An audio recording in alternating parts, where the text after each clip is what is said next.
The porch light at his uncle's house made everything look yellow and tired. Ethan Briggs stood on the sidewalk with a duffel bag slung over one shoulder and a backpack that barely zipped closed. 18 years old as of 4 hours ago. Legal adult. Free man. Whatever that meant when you had $47 in your pocket and nowhere to sleep. Uncle Roy stood in the doorway with his hands in his pockets, not quite looking at Ethan, focusing instead on some point past his shoulder. The conversation had been short, almost kind in its brevity. "You're a man now. Time to figure things out on your own. We did what we could." The words hung in the November air like visible breath, then dissolved. Ethan had nodded, said thank you, though he wasn't entirely sure what for. 3 years of a roof and meals felt like something he should be grateful for, even if gratitude sat heavy and complicated in his chest. He didn't argue. Arguing would have made it harder for everyone, would have forced Uncle Roy to say things neither of them wanted to hear out loud. So Ethan picked up his bags and walked down the steps, feeling the weight of eyes on his back until he heard the door close with a soft, final click. The street was quiet. Whitefish, Montana in late November didn't offer much nightlife.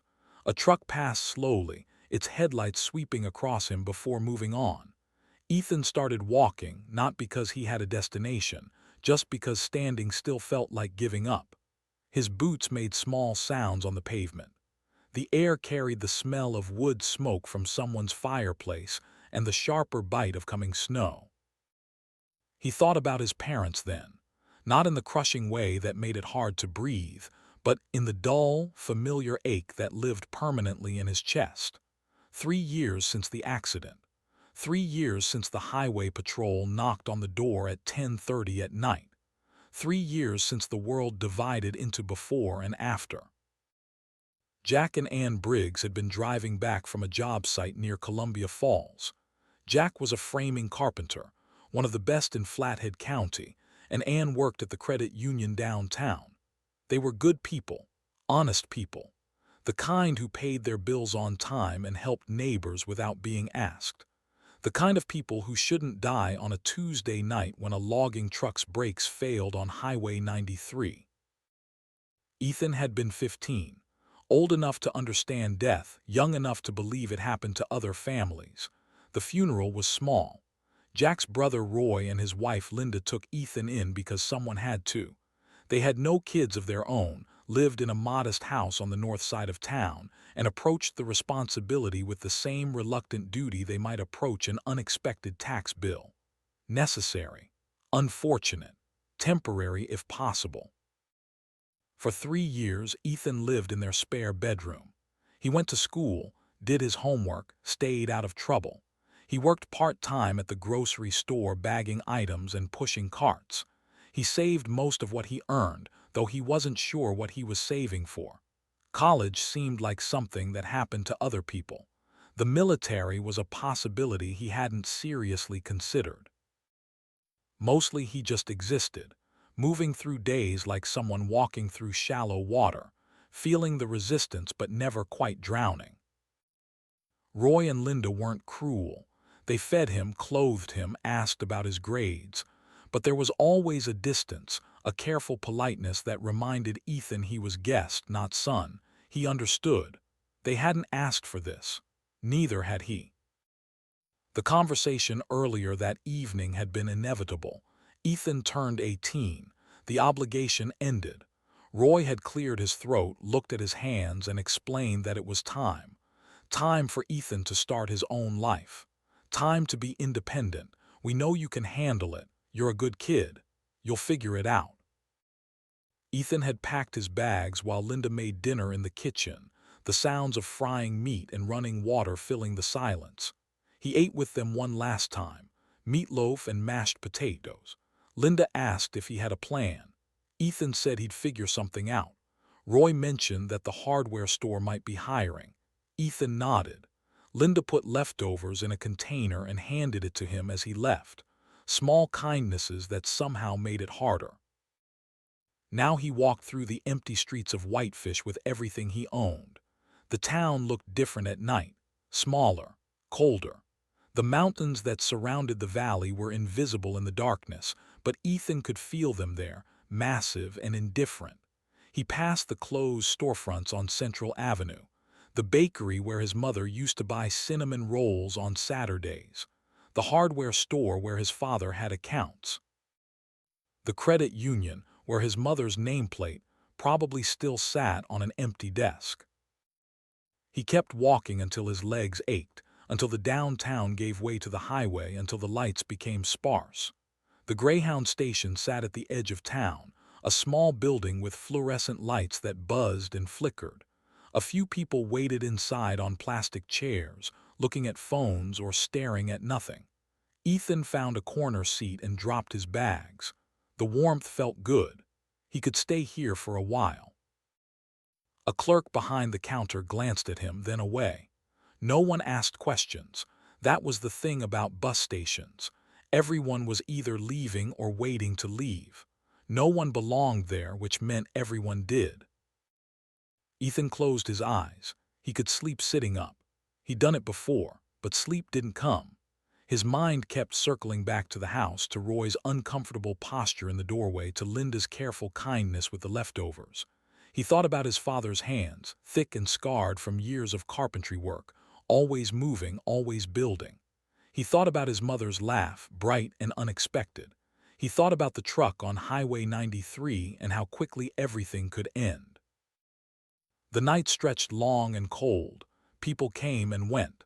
A bus arrived around 2 in the morning, its air brakes hissing, and took half the waiting room with it. New people filtered in. The clerk changed shifts. Ethan stayed in his corner, watching, thinking, trying not to think. When dawn finally came, gray and reluctant, Ethan stood and stretched. His back ached from the plastic chair. His neck was stiff. But he was alive, and that counted for something. He picked up his bags and walked out into the morning cold.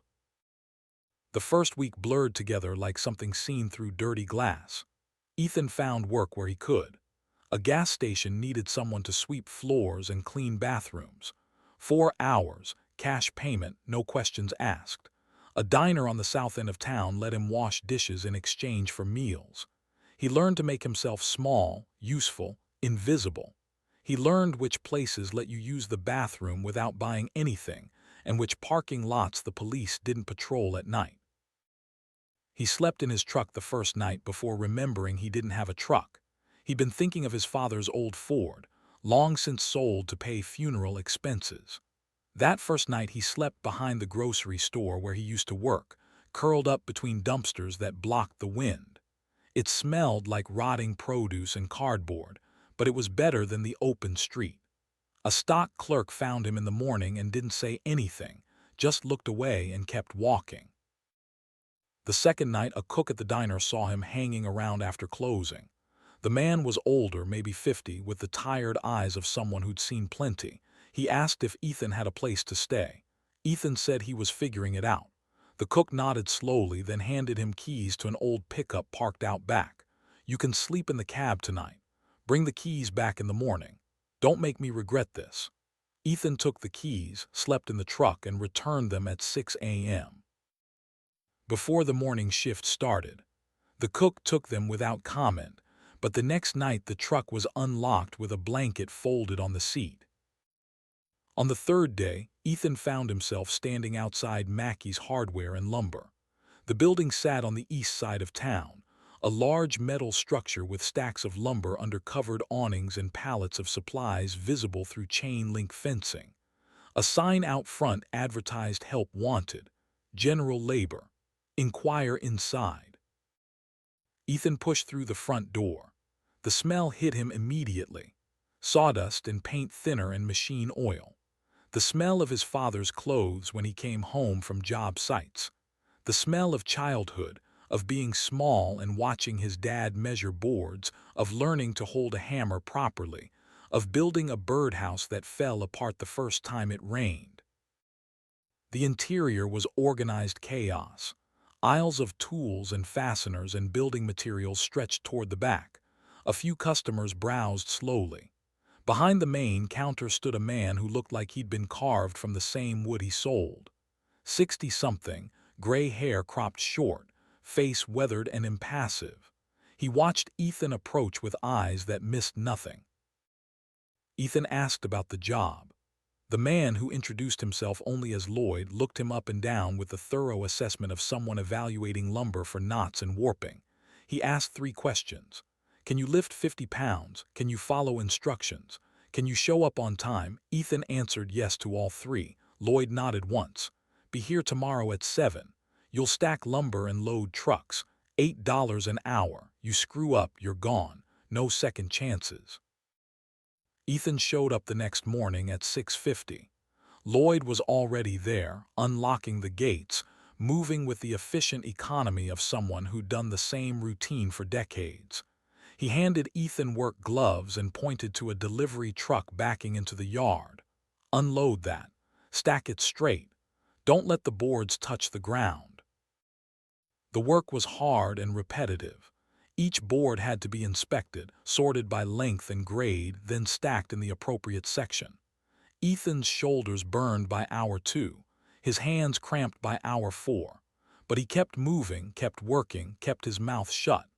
Lloyd watched from a distance, saying nothing, correcting nothing, just observing with that steady, measuring gaze. 3 days passed like that. Ethan worked, Lloyd watched. They spoke maybe 20 words total. At the end of the 3rd day, Lloyd handed him an envelope with cash inside. Exact payment for hours worked. No bonus, no encouragement, no commentary, just what was owed. Ethan asked if he should come back tomorrow. Lloyd looked at him for a long moment, then nodded once. Same time. That became the rhythm. Wake before dawn, wash up in the diner bathroom, work at the lumber yard until 3, then scramble for evening jobs to cover food. Sleep in the cook's truck or, when that wasn't available, in the bus station or behind the library where the heating vents kept the wall warm. It wasn't sustainable. Ethan knew that. Winter was coming, real winter, the kind that killed people who slept outside. But he didn't know what else to do, so he kept moving forward, one day at a time, trying not to think too far ahead. On his 2nd Friday working for Lloyd, Ethan noticed a flyer taped to the community board inside the hardware store. County tax foreclosure auction. The words were printed in bold block letters. Below that, a list of properties being sold for unpaid taxes, farm equipment, storage units, a few parcels of land, and near the bottom, easy to miss, residential cabin approximately 900 square feet located 14 miles northwest of Whitefish. No utilities, no road access. Abandoned approximately 12 years. Starting bid $5. Ethan read it twice. $5. He had $47 in his pocket, the remainder of 2 weeks' pay after buying food. $5 was a meal. It was also a long shot at something more permanent than sleeping in borrowed trucks. He asked Lloyd about the auction. Lloyd glanced at the flyer, then back at Ethan. You thinking about bidding? Ethan shrugged. Maybe. Lloyd's expression didn't change. Auctions are Tuesday morning at the county building. 10 o'clock. He turned back to his paperwork, conversation over. Tuesday came cold and clear. Ethan finished his morning shift at the lumber yard, then walked downtown to the county building, a square brick structure that housed various government offices. He followed signs to the auction room, a space not much bigger than a classroom with folding chairs arranged in rows and a podium up front. 8 other people sat scattered throughout the room. Older folks mostly, farmers maybe, or contractors looking for deals on equipment. Ethan took a seat in the back row and waited. The auctioneer arrived at exactly 10 o'clock, a thin man in glasses who carried a clipboard and spoke like someone reading a grocery list. He explained the rules quickly. All sales final. Payment due immediately. Buyers responsible for removal and transport of items. The auction began. Parcels of land went first, small plots selling for hundreds or thousands of dollars. Ethan watched people raise paddles, watched the auctioneers practice rhythm, watched money change hands on the promise of dirt and property rights. Then came equipment, a tractor, a trailer, storage units full of forgotten belongings. Then the cabin. The auctioneer read from his sheet without inflection. Residential cabin, approximately 900 square feet, located 14 miles northwest of Whitefish on unimproved land. No utilities connected. No road access. Property has been abandoned for approximately 12 years. Sold as is. Starting bid is $5. He looked up, waiting. No one moved. The room was silent except for the hum of fluorescent lights overhead. "Do I have $5?" the auctioneer asked, sounding almost apologetic. Ethan raised his hand. It felt like lifting something heavy, like his arm weighed more than it should. A few people turned to look at him. One older man in a work jacket smiled slightly, not unkindly, just amused. The auctioneer blinked. $5. He seemed to wait for another bid, for someone to make this interesting. No one did, going once, going twice. The gavel came down with a sharp crack that echoed in the small room. Sold to bidder 17 for $5. Ethan walked to the front, pulled 5 crumpled bills from his pocket and handed them to the clerk. She gave him a receipt and a property deed, an official-looking piece of paper with stamps and signatures. She explained he had 30 days to take possession, after which the county would assess property taxes. She asked if he had any questions. Ethan shook his head.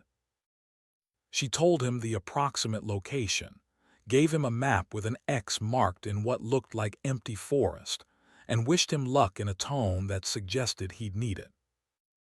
Outside, the November air bit at his face. Ethan stood on the sidewalk holding the deed, trying to process what he'd just done. He owned something now, a cabin, his own place. It didn't matter that he'd never seen it, that it was abandoned and broken and probably worthless. It was his.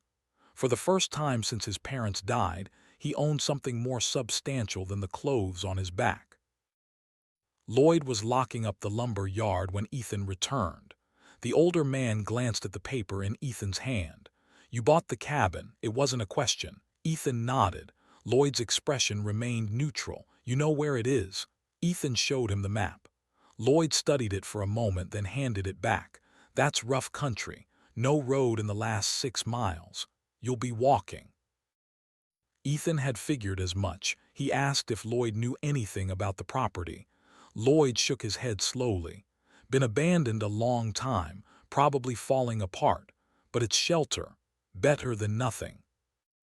That was all the encouragement Ethan needed. He packed his duffel bag with everything essential, left the rest in a corner of the lumber yard with Lloyd's permission, and started walking northwest out of town. The map was crude but functional. Follow Highway 93 for 8 miles, then turn onto an old logging road marked only by a faded Forest Service sign. Follow that another 6 miles until the road ends. Then walk.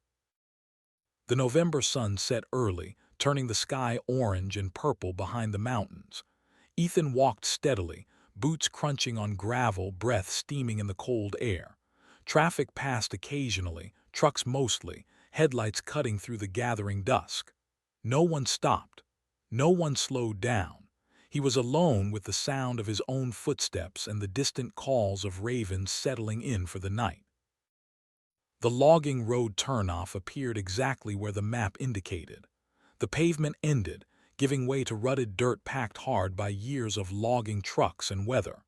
Trees closed in on both sides, tall pines and scattered Douglas fir, their branches heavy with silence. The temperature dropped as the sun disappeared completely.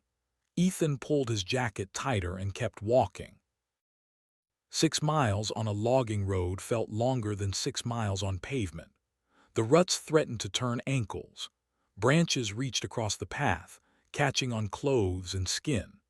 Darkness came complete and absolute, the kind of darkness that exists only far from any town. Ethan pulled out a small flashlight he'd borrowed from the diner cook. its beams small and inadequate against the massive night. After what felt like hours, the road simply ended. Not dramatically, just a gradual narrowing until it became a trail, then less than a trail, just a suggestion between trees. Ethan checked the map by flashlight. According to the X, the cabin should be another half-mile north. He looked into the forest. No path visible, just trees and darkness and the smell of pine needles and cold earth. He started walking, pushing through underbrush, stepping over fallen logs, trying to maintain a straight line north. Branches scraped his face. His foot caught on hidden roots. The forest was utterly silent except for his clumsy progress. No birds, no wind, just the sound of his breathing and the occasional crack of a stick underfoot. Then he saw it, a darker shape against the darkness. A structure, barely visible, hunched and low like something trying to hide. Ethan approached slowly, flashlight beams sweeping across what remained of the cabin. The reality was worse than he'd imagined. The roof sagged dramatically in the middle, shingles missing in patches, the ridgeline warped like a broken spine. One entire wall had a hole the size of a dinner table, the logs rotted through. The windows were gone, just empty rectangles that let in wind and weather. The front door hung crooked on one hinge. The wood so weathered it looked gray in the flashlight beam. Ethan walked around the structure. The foundation was stone and concrete, crumbling in places but mostly intact. The logs themselves, where they weren't rotted, looked solid. Douglas fir, thick and heavy. The kind of construction his father used to talk about with respect. Real building, made to last. This cabin had been made to last, and even 12 years of abandonment hadn't completely destroyed it. He approached the front door carefully, testing the porch before putting his full weight on it. The boards groaned but held. He pushed the door open. It scraped against the floor, fighting him, but finally gave way with a sound like something sighing. Inside was darkness and cold and the smell of decay. Ethan swept the flashlight slowly across the interior. One large room with what might have once been a kitchen area in the back corner. A doorway leading to what looked like a smaller room, maybe a bedroom. The floor was warped and uneven, covered in dirt and dead leaves and what might have been animal droppings. The walls were bare logs with gaps between them wide enough to see outside. The ceiling sagged ominously, water damaged and stained. But the bones were there. The frame still stood. The logs still held. Under all the damage and neglect, this had been a real cabin, built by someone who knew what they were doing. Ethan dropped his duffel bag on the floor and exhaled slowly. His breath fogged in the cold air. This was it. This was what $5 bought. A wreck. A disaster. A place that might collapse if the wind blew wrong. But it was shelter and it was his, and he had nowhere else to go. He spent the next hour exploring by flashlight, assessing the damage, trying to figure out what was salvageable. The back room was smaller, maybe 8 by 10, with a window frame that still held glass somehow. This could be where he slept. It would be warmer than the main room, easier to seal against the cold. But warmth was the immediate problem. The temperature outside was dropping fast, probably already below freezing. Inside wasn't much better. Ethan had no firewood, no way to make heat. He'd brought a sleeping bag but knew it wouldn't be enough, not for a Montana November night in an unheated cabin. He went back outside and gathered what wood he could find. Dead branches, pieces of rotten boards from the porch, anything that would burn. He piled it in the middle of the main room, away from walls, and tried to start a fire using matches from his bag. The wood was damp. It took a dozen matches and patient coaxing before small flames caught, spreading slowly through the pile. The fire gave more smoke than heat at first, pouring up toward the damaged ceiling and finding every gap to escape through. But eventually it settled, burning steadier, pushing back the darkness a few feet in every direction. Ethan sat close, hands extended toward the flames, watching shadows dance on the log walls. He tried not to think about what he'd done, tried not to calculate the impossibility of living here through winter, tried not to hear his uncle's voice saying figure it out on your own. Instead, he fed the fire carefully, making the wood last, and waited for his body to stop shivering. Sleep came in fits. He'd doze for a few minutes, wake when the cold got too intense, feed the fire, doze again. The night stretched forever. Every sound jolted him awake, something scratching in the walls, the wind finding new gaps to whistle through, a branch falling somewhere in the forest. His mind played tricks in the darkness, turning shadows into shapes, silence into threat. Around 3 in the morning, the fire burned through the last of his collected wood. The temperature plummeted immediately. Ethan pulled the sleeping bag over his head and curled into the smallest shape possible, trying to preserve body heat. His teeth chattered. His fingers went numb. He thought about getting up to find more wood but couldn't make his body move. This is how people die, he thought with strange clarity. Not dramatically, just quietly freezing in the dark because they ran out of firewood and couldn't get warm again. But he didn't die. He fell into an exhausted sleep instead, his body shutting down to conserve energy, and when he woke the sun was rising through the broken windows, turning everything pale gray and cold. Ethan sat up slowly, every muscle ached, his head pounded, his hands were white and stiff, but he was alive. The cabin was still standing. Dawn had come. He stood carefully, joints protesting, and walked outside. The morning air was sharp enough to hurt his lungs, but the sky was clear and pale blue. Frost covered everything, turning the forest silver. His breath came out in thick clouds. He could see the mountains now, massive and white in the distance, indifferent to his small struggle. He needed to move, needed to warm up, needed to figure out how to survive more than one night. He started walking the perimeter of the cabin, looking for anything useful. Old tools maybe, scrap materials, anything. That's when he noticed the damage on the north wall. One of the logs had rotted completely through, leaving a cavity between the inner and outer layers. Ethan knelt down, looking into the gap, and saw something that didn't belong. A shape, dark glass catching the morning light. He reached in carefully, fingers closing around something smooth and cylindrical. A jar. An old mason jar with a metal lid sealed tight. He pulled it out and held it up to the light. Inside the jar was a photograph protected from moisture and time. Ethan unscrewed the lid with stiff fingers and pulled out the photo carefully.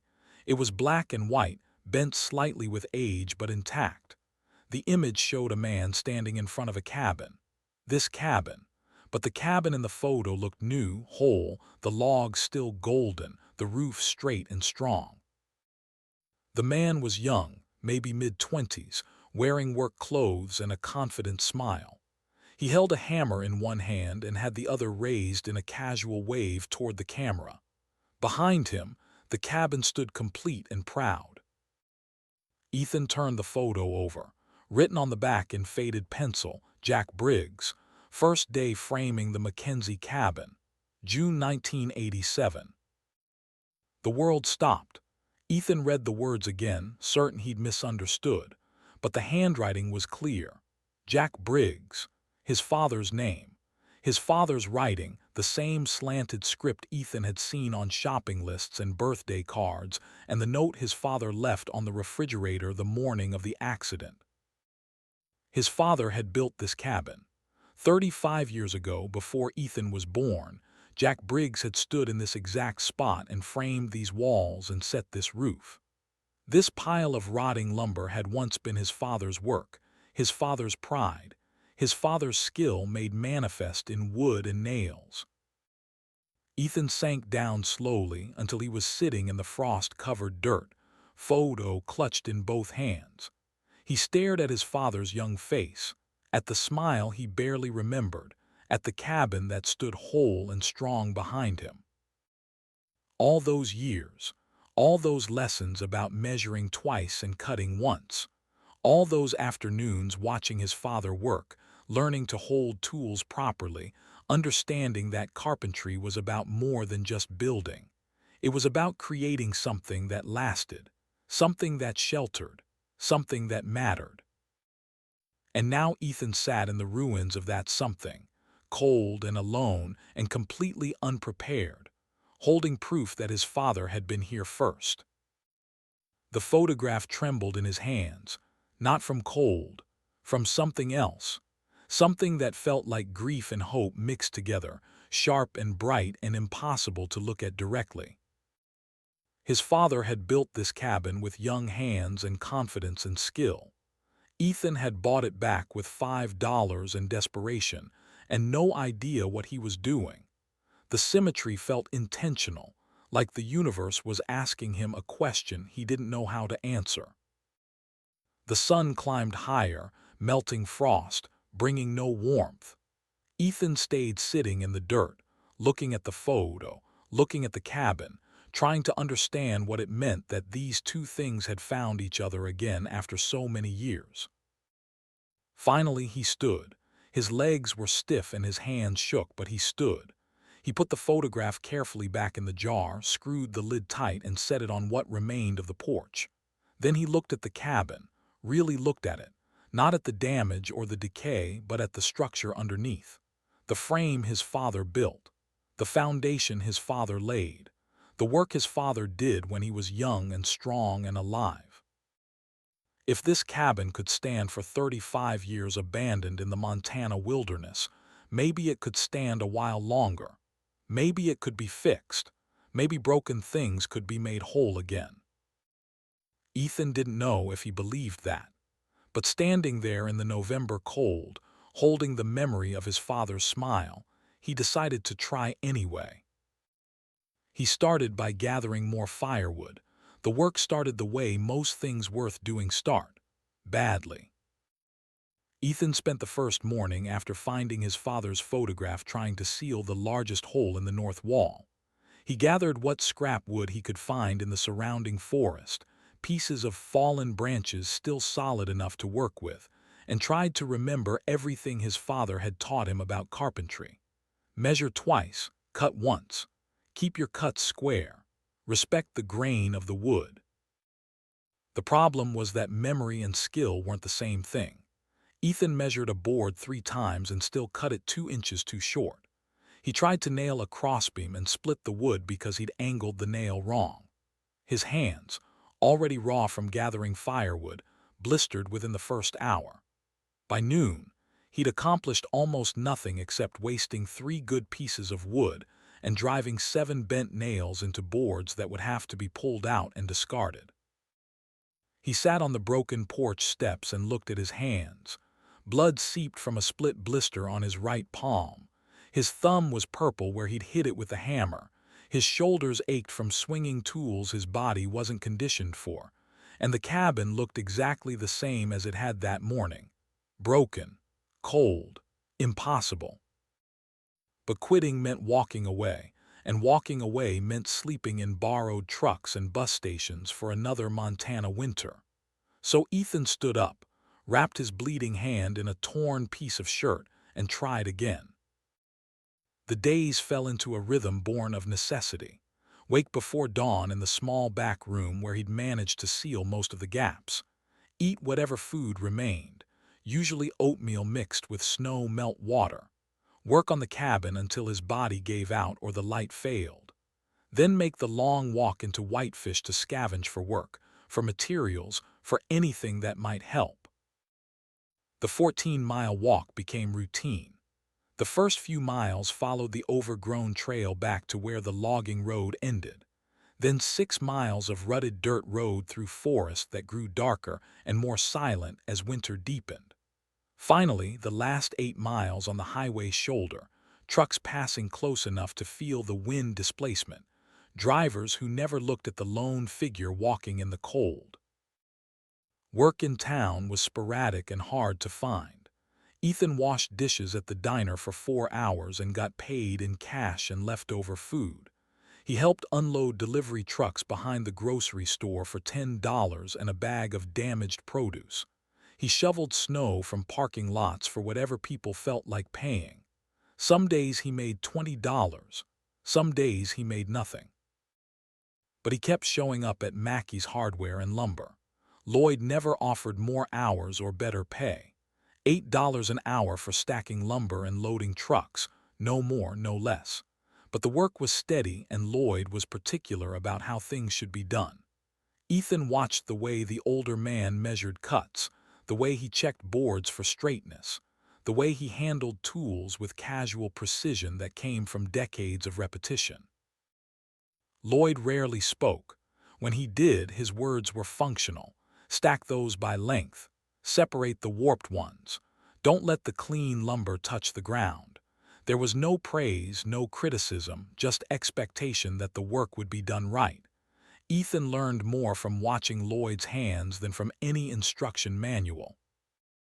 One afternoon, after Ethan had been working for Lloyd for 2 weeks, he arrived at the lumber yard to find a small bundle of scrap 2x4s leaning against the fence near the employee entrance. The boards were labeled as waste, marked with red paint to indicate they couldn't be sold. But they were straight and solid, just cut to odd lengths that didn't match standard construction measurements. Ethan looked at Lloyd, who was inventorying stock on the other side of the yard. The older man didn't look up, didn't acknowledge the boards, just kept counting. Ethan understood. He loaded the bundle into a wheelbarrow he'd borrowed and started the long push back toward the cabin. Nobody said anything about scrap lumber going missing. Nobody needed to. The boards made it possible to patch 2 smaller holes in the cabin walls. The work was still slow and imperfect, but Ethan was learning. Each mistake taught him something. Wood split when you nailed too close to the edge. Measurements had to account for the width of the saw blade. Boards warped in unpredictable ways when moisture got into them. His father's voice echoed in memory, patient and steady, explaining these things while Ethan was too young to really understand. Now the lessons came back fragmented but useful, like finding tools you'd forgotten you owned. The cold deepened. November became December. Snow fell heavy and persistent, covering everything in white that turned gray and hard. The temperature dropped below zero and stayed there. Ethan's morning walks to town became battles against wind that cut through every layer of clothing. His face went numb. His fingers stopped working properly. But he kept walking because staying at the cabin meant isolation and eventually starvation. The people of Whitefish began to notice him. Not in any dramatic way, just the quiet awareness that comes from seeing the same person struggling in the same way day after day. The postal clerk, a woman named Ruth Holloway, started leaving the office door unlocked early so Ethan could warm up before the morning rush. She never mentioned it, just made sure the key turned before she officially opened. Ruth was maybe 68, maybe older, with gray hair pulled back and eyes that saw more than she said. She'd worked at the post office for 40 years and knew everyone's business without being gossipy about it. She watched Ethan warm his hands by the radiator one morning and asked where he was staying. Ethan told her about the cabin. She nodded slowly, processing. "You're Jack Briggs's boy." It wasn't a question. Ethan confirmed it. Ruth's expression softened just slightly. Jack was a good man, built half the houses in this county. That afternoon, Ethan found a paper bag left on the counter addressed to general delivery, his name written in careful script. Inside were 2 sandwiches wrapped in wax paper, a thermos of soup, and a note that said only "Stay warm." No signature needed. Other kindnesses appeared with the same quiet consistency. Pete Garrison, a rancher who needed fence posts replaced, paid Ethan with firewood and venison instead of cash. The work was hard, digging post holes in frozen ground, but Pete worked alongside him and showed him how to set posts so they wouldn't heave when the ground thawed. At the end of the day, Pete loaded Ethan's wheelbarrow with split wood and 2 packages of meat wrapped in butcher paper. "Fair trade for fair work," Pete said. "Come back when you need more." Sarah Chen ran the diner where Ethan washed dishes. She was second-generation Chinese-American, spoke with a Montana accent, and ran her kitchen with quiet efficiency. She started letting Ethan sleep in the storage room on nights when the temperature dropped too dangerously low. She never made it official, just left the back door unlocked and put a clean blanket on top of the flour sacks. Ethan would slip in after closing, sleep until 5, and slip out before the morning prep cook arrived. Sarah never acknowledged the arrangement. She just kept the door unlocked. The cabin slowly changed. Not dramatically, but in increments small enough to overlook individually, yet significant when measured over weeks. Ethan patched the major holes. He reinforced the sagging sections of roof with boards salvaged from the collapsed porch. He built crude shutters for the broken windows using scrap plywood and leather hinges cut from an old belt. The work was ugly but functional, prioritizing survival over aesthetics. He learned to work with numb fingers, to feel the grain of wood through thick gloves, to measure by eye when his hands shook too much to hold a pencil steady. He learned which tasks could be done in bitter cold, and which required waiting for the rare day when the temperature climbed above freezing. He learned to pace himself, to know when his body was approaching the edge of what it could handle. December brought the first real blizzard. Ethan was at the cabin when it hit, had been working on sealing gaps around the door frame, and looked up to see the sky turn from pale gray to dark purple in minutes. The wind arrived first, bending the trees and sending loose snow spiraling up from the ground. Then the new snow came, thick and fast, erasing the world beyond 20 feet. Ethan barely made it inside before visibility dropped to nothing. He'd gathered firewood that morning, a habit born from nearly freezing that first night, and now he fed the small stove he'd managed to install in the corner. The stove was old and inefficient, pulled from a junk pile behind someone's barn, but it burned, and that was enough. The storm lasted 3 days. Ethan stayed inside, venturing out only to gather more wood from the pile he'd stacked against the cabin wall. The temperature inside never got comfortable, hovering somewhere in the 40s, but it was better than the -20 outside. He ate sparingly from his supplies: oatmeal, canned beans, the dried venison from Pete. Snow melted in a pot on the stove for water. On the second day, cabin fever set in. The walls felt closer. The wind's constant howling worked on his nerves. He found himself pacing the small space, circling like a caged animal, thoughts spiraling toward dark places. This is stupid. You're going to die out here. Nobody even knows where you are. What's the point? He forced himself to sit down and think about his father. Not about the accident or the funeral, but about the man before all that. Jack Briggs standing in a half-built house, explaining why certain joints needed to be reinforced. Jack Briggs teaching 10-year-old Ethan how to drive a nail straight. Jack Briggs laughing when a board measurement came out wrong, saying everybody makes mistakes, son, the trick is learning from them. The memory steadied him. His father had built this cabin, had stood where Ethan now stood and created something from nothing. If Jack Briggs could do it with skill and planning, maybe Ethan could do it with desperation and stubbornness. The storm finally broke on the third day. Ethan opened the door to find snow piled 3 feet high against the cabin, the world transformed into something white and alien and beautiful. The sky was clear for the first time in weeks, painfully blue, the sun bright enough to hurt. He climbed onto the roof to shovel snow before the weight became dangerous, working carefully on the slippery surface, muscles burning from the effort. From the roof, he could see farther than he'd been able to before. The forest stretched in every direction, unbroken except for a thin line that might have been the logging road. But he also noticed something he'd missed: a clearing about 100 yards west where the trees thinned and the ground sloped gently downward. Moving through the snow to investigate, he found a small stream, mostly frozen but still moving in places, water running over rocks with a sound like whispered conversation. Water, year-round water. Ethan stood there understanding what this meant. The cabin wasn't just a structure. It sat on land, probably several acres based on the deed description, with its own water source. This wasn't just shelter. This was property with real value, real potential.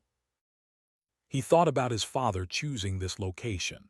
The placement of the cabin made more sense now, close enough to water, far enough from flood risk, positioned to catch southern sun in winter, protected from north wind by the hillside. Every decision intentional, every choice made by someone who understood how to live in this landscape. Walking back to the cabin, Ethan felt something shift. Not confidence exactly, more like commitment. This place could work. It would take more than he currently had, more skill and time and resources, but it could work. The work continued through December and into January. Ethan fell into the pattern of walking to town 3 or 4 days a week, working whatever jobs he could find, then spending the remaining days at the cabin improving what he could with limited tools and materials. Lloyd continued leaving scrap lumber available, never directly handing it to Ethan, just making sure certain pieces ended up in the waste pile at convenient times. One morning in mid-January, Ethan arrived at the lumber yard to find Lloyd waiting for him at the front gate instead of working in the yard. The older man studied him for a long moment, then spoke. "I've got work inside today. Inventory and reorganization. You'll help." They spent 3 days working in the warehouse section, counting stock, moving pallets, reorganizing the storage system. Lloyd was methodical and exacting. He showed Ethan how to read the inventory codes, how to track what sold and what didn't, how to anticipate seasonal demand.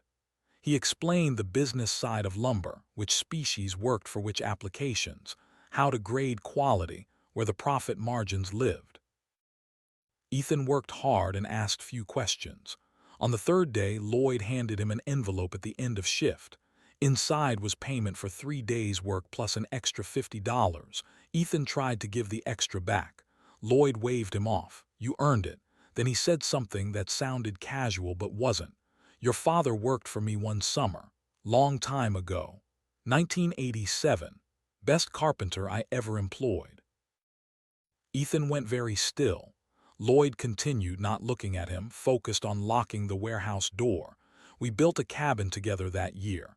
Contract job for a family named Mackenzie. They wanted something simple but solid. Your dad did the framing. I helped with materials and some of the finish work. Took us most of June to complete." The Mackenzie cabin. Ethan's throat felt tight. Lloyd finally looked at him directly. "That cabin still standing?" Ethan nodded. "Barely." Lloyd almost smiled. "Your father built things to last. Even barely is better than most new construction." They stood in the parking lot as snow began to fall again, light flakes that caught the streetlights. Lloyd seemed to be deciding something. Finally, he spoke again. "Your dad died owing me $3,000 for lumber, materials for jobs that didn't pay out. I never asked your mother for it. Didn't seem right." Ethan started to say something, to apologize or explain, but Lloyd held up a hand. "That debt is paid. You work like your father worked. That's worth more than money." Then Lloyd got into his truck and drove away, leaving Ethan standing in the snow with questions he hadn't known how to ask and answers he was only beginning to understand. The next week, a truck pulled up to the cabin. Ethan heard the engine and walked out expecting trouble, maybe a ranger telling him he was trespassing, maybe the county saying he couldn't live here. Instead, he found Uncle Roy standing by an old pickup, looking uncomfortable. They hadn't spoken since the night Roy asked him to leave, 3 months of silence. Roy cleared his throat, looked at his boots, then at Ethan. "Linda and I were cleaning out the garage. Found some of your dad's things. Thought you might want them." In the truck bed sat a wooden toolbox, the kind that carpenters used to carry before plastic cases became standard. The wood was scarred and weathered, the metal hardware rusted but functional. Roy lifted it out and set it on the ground. "Jack's tools," he said. "Ann wanted you to have these when you turned 18. I was supposed to give them to you." He paused. "I forgot. I'm sorry." Roy climbed back into the truck, clearly uncomfortable with the emotion of the moment. Before driving away, he rolled down the window. "Linda sends her regards. Says you're welcome for dinner anytime. You just need to call first." Then he was gone, truck disappearing down the logging road, leaving Ethan alone with his father's toolbox. The box was heavier than it looked. Ethan carried it inside and set it on the floor near the stove. For a long time he just looked at it, not ready to open it, knowing that whatever was inside would make his father's absence more real. Finally, as daylight faded, he lifted the lid. Inside lay tools arranged with care: a framing hammer with a worn leather grip, a folding ruler made of wood, each segment marked with pencil notations, a hand saw with Jack Briggs carved into the handle, chisels of various sizes, a level that still showed true when Ethan tested it, a carpenter's square. Everything organized, everything maintained, everything ready for work that would never come. But beneath the tools, wrapped in oiled cloth, was a small notebook. Ethan lifted it carefully. The cover was plain brown, the corners bent from years of being carried in pockets. He opened to the first page. The handwriting was his father's, that familiar slanted script. The date at the top read May 1985. What followed were years of notes. Not a diary exactly, but a working record of every significant job Jack Briggs had done. Houses framed, decks built, repairs completed. Each entry included sketches, measurements, lessons learned, notes about what worked and what didn't, calculations for material costs, observations about wood quality and tool performance. Ethan read slowly, turning pages carefully, watching his father's career unfold in pencil and paper. Jobs in Whitefish and Kalispell and Columbia Falls, a garage in 1987, a barn renovation in 1991, a full house frame in 1995. Each project documented with the attention of someone who took pride in doing things right. Near the end of the notebook, the entries changed. The handwriting became less steady, the notes more personal. There was an entry from 2003, just a few weeks before the accident. Taught Ethan how to cut a miter today. Kid's got good hands, patient, asks good questions. Think he might have the feel for this work. The next page was blank except for a single line at the top, written in different ink, maybe added later. For Ethan, when you're ready to build. Ethan sat on the floor of the cabin his father had built, holding the notebook in hands that looked increasingly like his father's, scarred and calloused and capable. The light outside was nearly gone. The stove burned low. The wind picked up, finding the gaps he hadn't yet sealed. But he wasn't cold. He was sitting in his father's legacy, holding his father's tools, reading his father's words. The cabin wasn't just logs and nails anymore. It was connection. It was inheritance. It was the kind of thing you couldn't buy at auction for any amount of money. He carefully wrapped the notebook in the oiled cloth and put it back in the toolbox with the tools. Then he stood and walked outside into the January night. Stars filled the sky, sharp and cold and infinite. The mountains were dark shapes against darker sky. The forest breathed around him, patient and enduring. Ethan spoke into the silence, his voice steady and quiet. "I'm going to finish what you started, Dad. I'm going to make this right." No answer came except the wind through the pines, but that was enough. That was everything. The next morning, Ethan started rebuilding with his father's tools. The hammer felt right in his hand, balanced and sure. The level told truth about what was straight and what wasn't. The saw cut clean when he respected the grain and took his time. The work was still hard. His measurements were still sometimes wrong. He still bent nails and wasted materials and had to redo sections that weren't square. But now when he worked, he wasn't alone. Every tool carried memory. Every measurement echoed lessons learned in childhood. Every cut was made with hands that were learning to trust themselves. Lloyd noticed the difference. Ethan showed up at the lumber yard one morning and the older man looked at him, then at the hammer hanging from his belt. "That's Jack's hammer." Ethan nodded. Lloyd walked closer, examining the tool without touching it. "I remember when he bought that. Summer of 1986. Said a man's hammer should outlive him. Looks like he was right."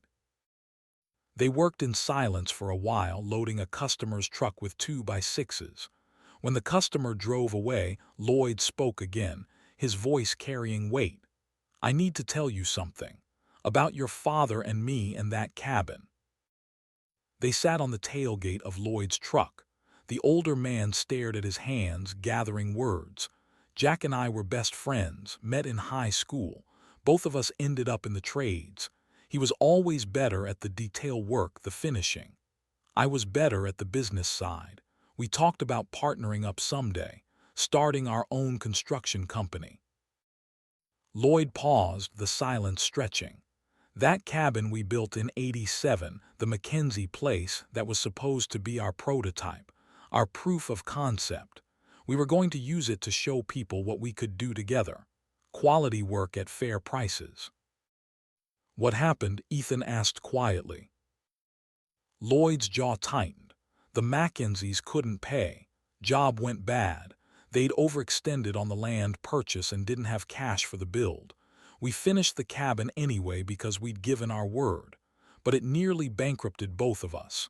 Jack had to take on debt to cover materials. I had to sell equipment." The older man looked at Ethan directly. "That $3,000 he owed me, that was his share of the loss. I never asked him to pay it because the loss was both of ours. We took the risk together, but it ended our partnership before it really started. We stayed friends, but we never worked together again. Too much pride on both sides." Ethan absorbed this, understanding settling in. "So when you said the debt was paid?" Lloyd nodded. "You working for me, living in that cabin, finishing what your father started, that settles everything. The money, the partnership that never was, the friendship that got complicated. You being here makes it right again." They sat in silence while snow fell around them. Two men connected by the ghost of a third, bound by wood and work, and the understanding that some debts could only be paid forward. That night back at the cabin, Ethan opened the notebook again and read his father's entry about the Mackenzie project. June 1987. "Finished framing today. Lloyd and I make a good team. This could be the start of something." Below that, in different ink, probably added later, "Sometimes things don't work out the way you plan. Doesn't mean they weren't worth trying." Ethan understood now. The cabin wasn't just a building project. It was a dream that failed and a friendship that survived and a lesson about trying anyway. His father had poured skill and hope into these walls, had bet on a future that didn't materialize, had lost money and pride and a business partnership. But the cabin stood. 35 years later, through abandonment and weather and decay, the bones his father built still held. And now his son was here, with his father's tools and his father's lessons, making the structure whole again. Outside, the temperature dropped below zero. Inside, the stove burned steady. Ethan picked up his father's hammer and got back to work. There were still gaps to seal, boards to replace, sections of roof that needed reinforcing. The list was long and the winter was far from over. But broken things could be fixed. That's what his father had taught him. Not with magic or luck, but with patient work and stubborn refusal to quit when things got hard. The weeks that followed developed a rhythm that felt almost like purpose. Ethan would wake in the small back room where he'd managed to create something approaching comfort. The gaps were sealed tight enough that his breath no longer fogged quite so thick. The sleeping bag he'd bought with his first real paycheck from Lloyd kept him warm through most nights. The stove, fed carefully with wood he'd learned to ration, burned through until morning. He'd begin each day the same way. Check the fire, melt snow for water, eat oatmeal standing by the stove while his body slowly woke to movement. Then he'd open the notebook to whatever page his father had written on that day's date, reading the entry like someone consulting a manual written specifically for their situation. The fact that the entries were decades old and about different projects didn't matter. The principles remained constant. The wisdom transferred. One morning in late January, he read an entry from 1989 about building a porch in winter conditions. Your hands will tell you they can't feel anything. They're lying. Trust the muscle memory. Your body knows more than your mind thinks it does. Let your hands do what they've been trained to do, even when you can't feel them doing it. Ethan had laughed at that, a short bark of sound that echoed in the empty cabin. His father's voice coming through words written before Ethan was born, giving advice that applied perfectly to this moment. He put on his gloves, picked up the hammer, and went outside to work on the porch supports even though the temperature sat at 15 below zero. The work went better than expected. His hands did remember. The hammer swung true even when his fingers were too numb to feel the handle. The nails drove straight even when he couldn't sense the impact. By noon, he'd reinforced 3 support posts and started on a 4th. His body was freezing but functional. His hands were doing what his father had taught them to do. That afternoon, Ruth stopped by the cabin. Ethan heard the snowmobile before he saw it, the engine cutting through the forest silence. She pulled up wearing a heavy parka and carrying a canvas bag. Said I was heading out this direction anyway. She called over the engine noise before cutting it. Thought you might need supplies. The bag contained bread, canned soup, coffee, and a thermos of something hot. Ruth handed over the thermos. Drink that now before it freezes. It was beef stew, rich and salty and better than anything Ethan had tasted in months. He drank it standing in the snow while Ruth walked around the cabin, assessing his progress with the practiced eye of someone who'd lived in Montana long enough to know good construction from poor. You're doing decent work here, she said finally. Better than decent. Your daddy would approve. Ethan felt something catch in his throat. He covered it by drinking more stew. Ruth continued her circuit, stopping at the porch. These posts will hold now. Good placement, good technique. She paused, seemed to consider her next words. I taught your mother in school. Sarah Mitchell, she was back then before she married your dad, sweetest girl, always helped others, never asked for help herself. Ethan hadn't known that. Hadn't known his mother and Ruth had that connection. Ruth looked at him directly. You're like her that way. Too proud to ask when you need something. But there's no shame in accepting help when it's freely given. This town takes care of its own. Always has. She got back on the snowmobile but didn't start the engine yet. Pete's got more fence work if you want it. Sarah mentioned the diner bathroom needs new tile. And Lloyd says you're doing good at the yard. You're building something here, not just the cabin. A life. People see that. People respect that. Then she started the engine and drove away, leaving tracks in the snow and the canvas bag of supplies and words that Ethan would think about for days. The fence work with Pete turned into a regular arrangement. Every week or so, Pete would leave a message at the post office that he needed help. Ethan would show up and they'd work together in a companionable silence that Pete seemed to prefer. The rancher was maybe 50, weathered and lean, the kind of man who'd spent his entire life working with his hands in all weather. Pete didn't talk much, but when he did, the words mattered. He showed Ethan how to dig post holes in frozen ground using a combination of pickaxe and anger. He demonstrated the proper way to string barbed wire so it stayed taut through temperature changes. He explained why certain woods rotted faster than others, and which treatments actually worked versus which ones were sold to people who didn't know better. At the end of each work session, Pete would load Ethan's wheelbarrow with firewood and meat, and occasionally tools he claimed he didn't need anymore. Once he handed over a pair of insulated boots that he said didn't fit right. They fit Ethan perfectly. Pete just shrugged when Ethan tried to refuse them. Can't wear boots that don't fit. You'd be doing me a favor. The diner bathroom project came through Sarah, who approached Ethan one morning when he showed up for his dishwashing shift. The tile's cracked and ugly, she said. Been meaning to replace it for 2 years. You know anything about tile work? Ethan admitted he didn't.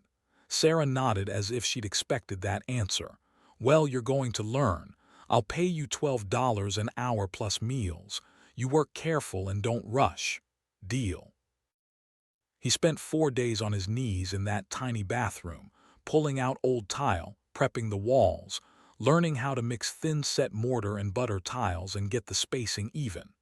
Sarah checked on him regularly, bringing coffee and sandwiches and occasionally correcting his technique. The tiles need to be level with each other, not just level with the world, she explained. Think about how they relate to each other, not just to the floor. It was the same principle his father had written about in the notebook regarding framing walls. The relationship between components mattered more than their individual perfection. Ethan adjusted his approach, and the work improved. When he finished, Sarah inspected every tile, running her hand over the surface, checking the grout lines, testing the edges. Then she smiled. You did good work. Your father would be proud. That phrase kept coming up. Your father would be proud. People said it casually, kindly, meaning it as encouragement. But each time Ethan heard it, something twisted in his chest. His father was dead. There would be no approval or pride from him, only absence. The best Ethan could hope for was to live up to memory, to not dishonor the lessons he'd been taught. But maybe that was enough. Maybe that was what legacy meant. Not making someone proud, but continuing what they'd started, building on the foundation they'd laid. February brought temperatures that made January look mild. The thermometer outside the cabin registered 28 below zero one morning. Ethan's water bucket froze solid overnight despite being inside near the stove. When he exhaled, his breath turned to ice crystals in the air. The forest went silent, too cold even for wind, everything frozen in a stillness that felt hostile to life. He couldn't work outside in that cold, couldn't risk the exposure. So he stayed inside and worked on the interior, using his father's chisels to smooth beam joints, using sandpaper to finish rough surfaces, using his hands to feel for imperfections his eyes couldn't see in the dim light. He read the notebook cover to cover during those frozen days. Every entry, every sketch, every measurement and observation. He learned his father's thinking process, the way Jack Briggs approached problems and solved them. He found entries about self-doubt and frustration mixed in with the technical details. Had to tear out and rebuild the west wall today. Measurements were off by half an inch. Sometimes you have to undo progress to make real progress. Hard lesson but necessary.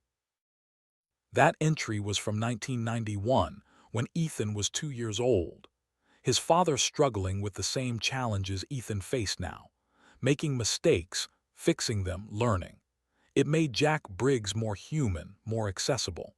Not some idealized memory, but a real man who got frustrated and made errors and had to start over sometimes.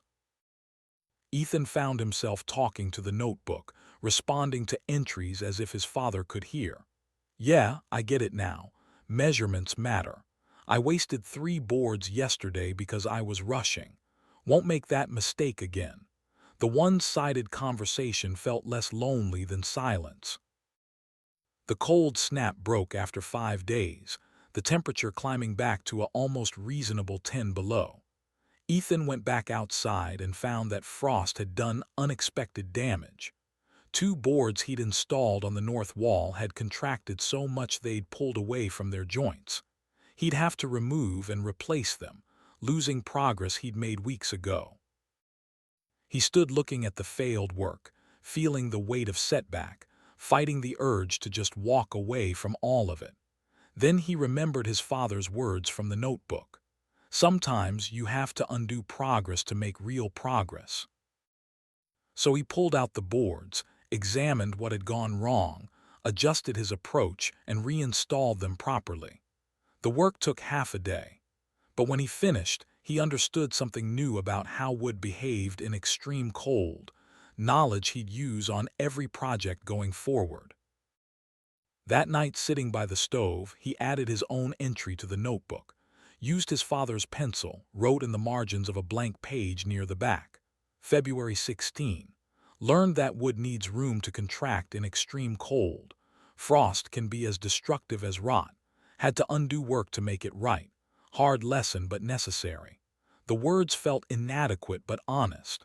His father's lessons continuing through his own experience. Lloyd noticed the change in Ethan's work. The younger man's hands moved with more confidence now, more certainty. Mistakes happened less frequently. The quality of work improved.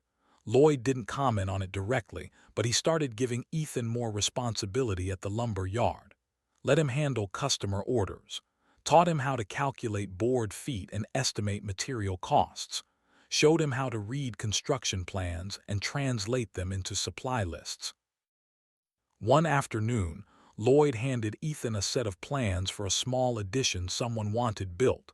"Think you could frame this?" he asked. Ethan studied the drawings. It was straightforward work.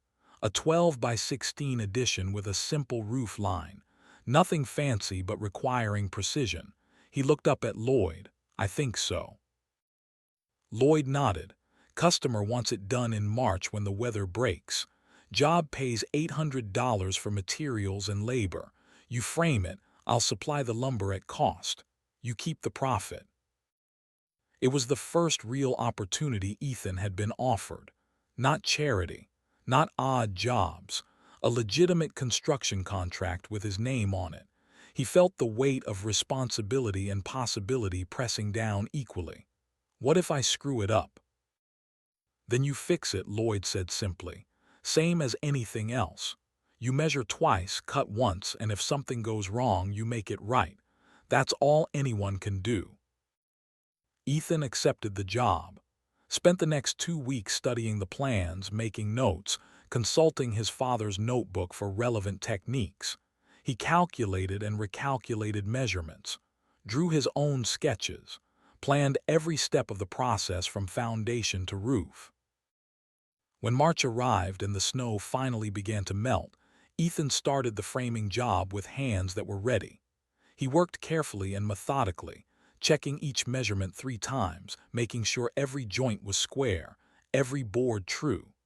The customer, an older couple building a sunroom, came by regularly to check progress. They never questioned his work, just watched and nodded and eventually started bringing him lunch. The job took 3 weeks. When it was finished, the addition stood solid and square, ready for the Finnish carpenters to complete. The couple walked through, testing every corner, checking every seam. Then the husband handed Ethan $800 in cash. "You do good work, son. We'll recommend you to others." Ethan stood holding more money than he'd ever had at once, feeling something like pride mixing with relief. He'd built something for someone else, met their expectations, earned payment through skill rather than pity. This was what his father had done for a living. This was what it meant to be a carpenter. He used $200 to buy proper tools he'd been making do without, spent another $100 on materials for the cabin, put the rest in an envelope and tucked it into the toolbox for emergencies. That night, working by lantern light, he updated the notebook. March 28. Completed first framing contract. Structure is sound. Customer satisfied.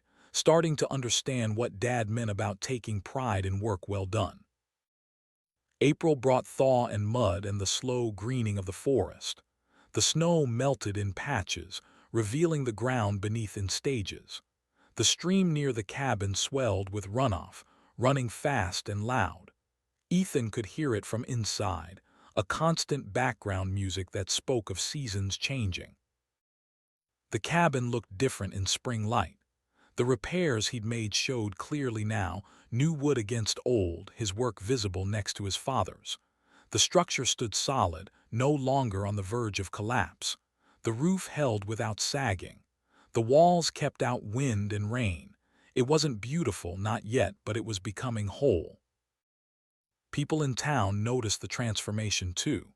Ethan was no longer the kid who'd bought a wreck for $5.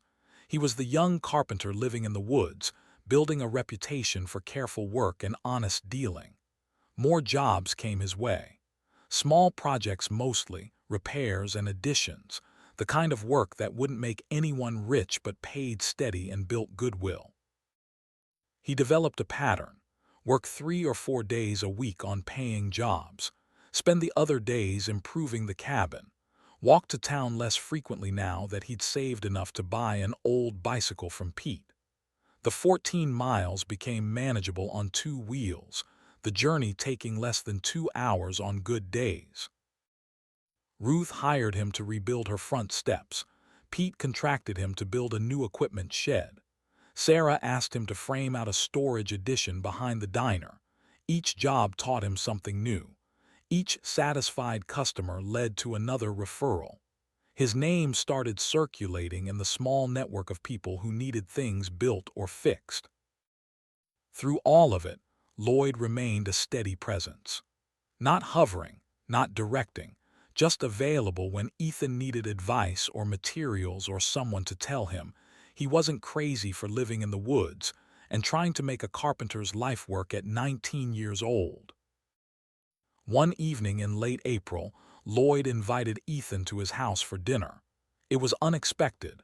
They'd maintained a professional relationship, friendly but bounded. Ethan showed up uncertain what to expect. Lloyd's house was modest and neat, a small ranch-style place on the south edge of town. Inside, the walls were covered with photographs, construction projects, job sites, people standing in front of completed buildings. Lloyd noticed Ethan looking. 40 years in the business, he said. Those are the projects I'm proudest of, not the biggest or most expensive, the ones that mattered. He pointed to one photo in particular. 2 young men standing in front of a half-built cabin, both grinning, both holding hammers. Ethan recognized his father immediately despite the decades of difference.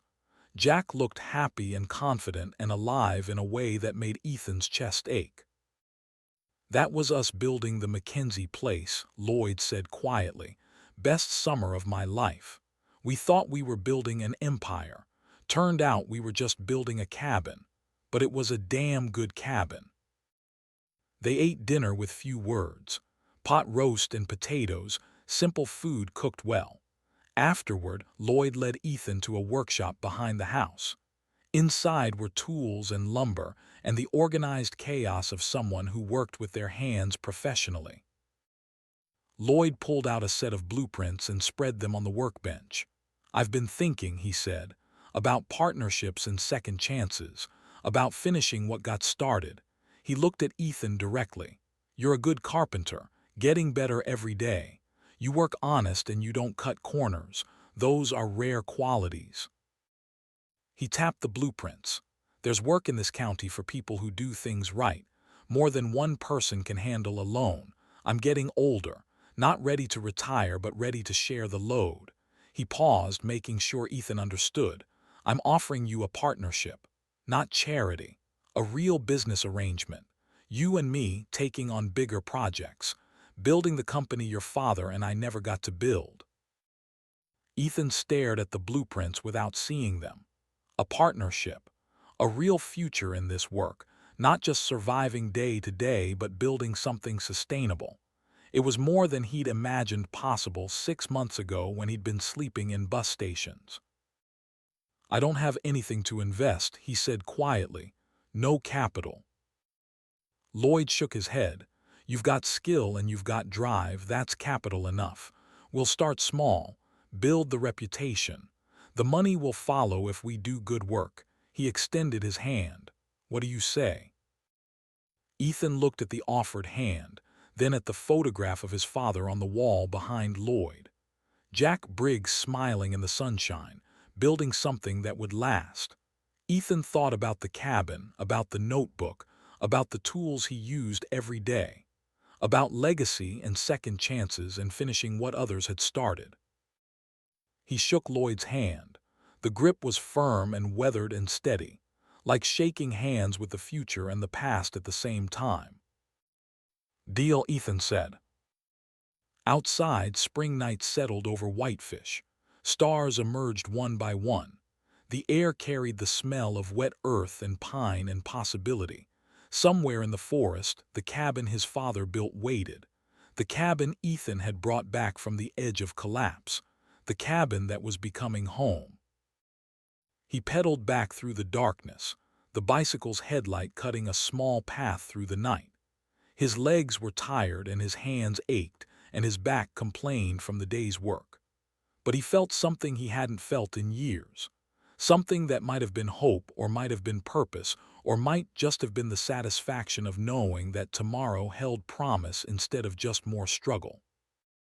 The cabin appeared in the trees, lamplight glowing in the window he'd repaired, smoke rising from the chimney he'd rebuilt. His father's work and his own work merged into something that would outlast both of them. Ethan went inside, fed the stove, and opened the notebook to record the day's events. Offered partnership with Lloyd Mackey. Accepted. Starting next week on larger projects. "Dad, I think we're finally building that company you dreamed about. Just took an extra generation to make it happen." He closed the notebook and set it beside the toolbox. Then he lay down in the sleeping bag and listened to the spring wind moving through the pines. The cabin creaked and settled around him. Solid now, secure, built to last. And for the first time since his parents died, Ethan fell asleep without the weight of uncertainty pressing on his chest. Tomorrow would bring work and challenges and probably mistakes that needed fixing. But it would also bring partnership and purpose and the continuation of something his father had started. That was legacy. That was inheritance. Not what you were given, but what you built with what you were left. The partnership with Lloyd changed things in ways Ethan hadn't anticipated. Not dramatically, not overnight, but in the steady accumulation of small shifts that added up to something larger. He wasn't just surviving anymore. He was building towards something. They started taking on bigger projects together. A garage renovation in Kalispell. A deck addition for a family on the east side of Whitefish. A barn repair that required precision framing and patience with old timber that had settled and warped over decades. Lloyd handled the business side, estimating costs and managing customer relationships. Ethan did most of the physical work, his hands growing more confident with each project. The money was better than anything Ethan had earned before. Not enough to get rich, but enough to stop worrying about where the next meal came from. Enough to buy proper work clothes and quality tools. Enough to start thinking about improvements to the cabin that went beyond basic survival. But May brought complications disguised as opportunity. A developer from Billings named Victor Brennan contacted Lloyd about a large project. A luxury hunting lodge on 200 acres northwest of town, up near the Canadian border. The kind of project that could establish a small construction company's reputation and bring steady work for years. Lloyd was cautious. Big projects mean big problems if things go wrong, he told Ethan. But they also mean big opportunities if we do them right. The meeting was set for the following week. Ethan spent those days thinking about growth and risk. The cabin was livable now but far from finished. The partnership with Lloyd was new and untested on projects this scale. Part of him wanted to stay small, stay safe, keep building the modest reputation they'd established. Another part, the part that sounded like his father's voice in the notebook, said that playing it safe was just another way of being afraid. The meeting with Victor Brennan happened on a Tuesday morning at Lloyd's office. Brennan arrived in an expensive truck, dressed like someone performing the role of outdoorsman rather than living it. Pressed jeans, boots too clean to have seen real work, a smile that showed too many teeth. He spread blueprints across Lloyd's desk. The lodge was massive, over 5,000 square feet, with post and beam construction that would require serious skill. Brennan talked about timelines and budgets with the casual confidence of someone used to having money solve problems. He wanted the project completed in 4 months, an aggressive schedule that would require additional workers and long hours. Lloyd asked questions about permits and inspections. Brennan waved them off. All handled, everything approved. Just need the right crew to make it happen. He looked at Ethan, seemed to assess and dismiss him in the same glance. This your partner? Looks young. He's skilled, Lloyd said flatly. Age doesn't build houses, skill does. Brennan's smile didn't waver, I'm sure. He quoted a number for the contract. It was more money than Ethan had seen in his entire life. Lloyd's expression didn't change, but Ethan saw something flicker in the older man's eyes. Interest, possibility, maybe concern. Lloyd said they'd need to review the plans in detail and get back to him. Brennan stood, shook hands, and left with the same performative confidence he'd arrived with. When his truck disappeared, Lloyd sat down heavily and stared at the blueprints. This would set us up for years, he said quietly, but something feels off. He looked at Ethan. What do you think? Ethan thought about his father's notebook entry about the Mackenzie project, about dreams that seemed perfect until they weren't, about the cost of mistakes on big jobs. He thought about the cabin and the work they'd already committed to, and the value of building slow versus building fast. I think we should be careful, he said. Lloyd nodded slowly. Careful is smart. Let's do our homework before we commit to anything. They spent the next week researching. Lloyd called contacts in Billings, asking about Brennan's reputation. The answers came back mixed. Brennan paid well but demanded results regardless of circumstances. He'd burned through 3 contractors on his last project, firing each for failing to meet his impossible timelines. He was known for changing plans mid-construction and expecting the changes to happen without adjusting budgets or schedules. Red flags, Lloyd said, big ones. But the money was still tempting. Ethan could see Lloyd wrestling with it, the practical need for a major contract battling against instincts honed by 40 years in construction. They were still debating when January arrived with cold that made previous winters look mild. The forecast had been warning about it for days. Polar vortex descending from Canada, Arctic air mass settling over Montana, temperatures expected to drop to levels not seen in 40 years. People in town stockpiled supplies. Schools announced potential closures. The hardware store sold out of pipe insulation and heat tape in 2 days. Ethan prepared the cabin as best he could. He'd improved it significantly over the months, but it still wasn't designed for the kind of cold they were predicting. He sealed every gap he could find, stocked extra firewood, filled containers with water, laid in food supplies that wouldn't freeze. Then he settled in to wait.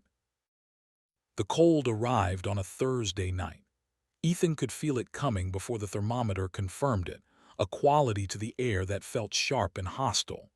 The sky had turned a peculiar color that afternoon, pale and metallic, like the inside of a freezer. The ravens that normally called from the pines fell silent. Even the wind died, leaving a stillness that felt ominous. By midnight, the temperature had dropped to 20 below. Ethan woke from restless sleep to find frost forming on the inside of the window he'd so carefully installed. His water bucket had frozen solid despite sitting 3 feet from the stove. The air itself felt different, heavier somehow, each breath burning cold in his lungs. By dawn, the thermometer read 35 below. By mid-morning, 40 below. By noon, 42 below zero with no sign of stopping. The radio before the batteries died had mentioned wind chill approaching 70 below in some areas. At those temperatures, Exposed skin froze in less than 5 minutes. Being outside unprotected meant death in less than an hour. The cabin, despite all his improvements, couldn't fight that kind of cold. It wasn't built for it. No amount of patching and sealing could stand against Arctic air that found every microscopic gap and exploited it ruthlessly. Ice formed on the inside walls, intricate crystals spreading like frozen flowers. His breath didn't just fog, it crystallized and fell like snow, tiny particles of ice that accumulated on his sleeping bag and clothing. The stove burned constantly but could only heat a small sphere around itself, perhaps 6 feet in diameter. Everything beyond that radius was freezing. The far corners of the cabin registered the same temperature as outside. His spare clothes hanging on pegs turned stiff as boards.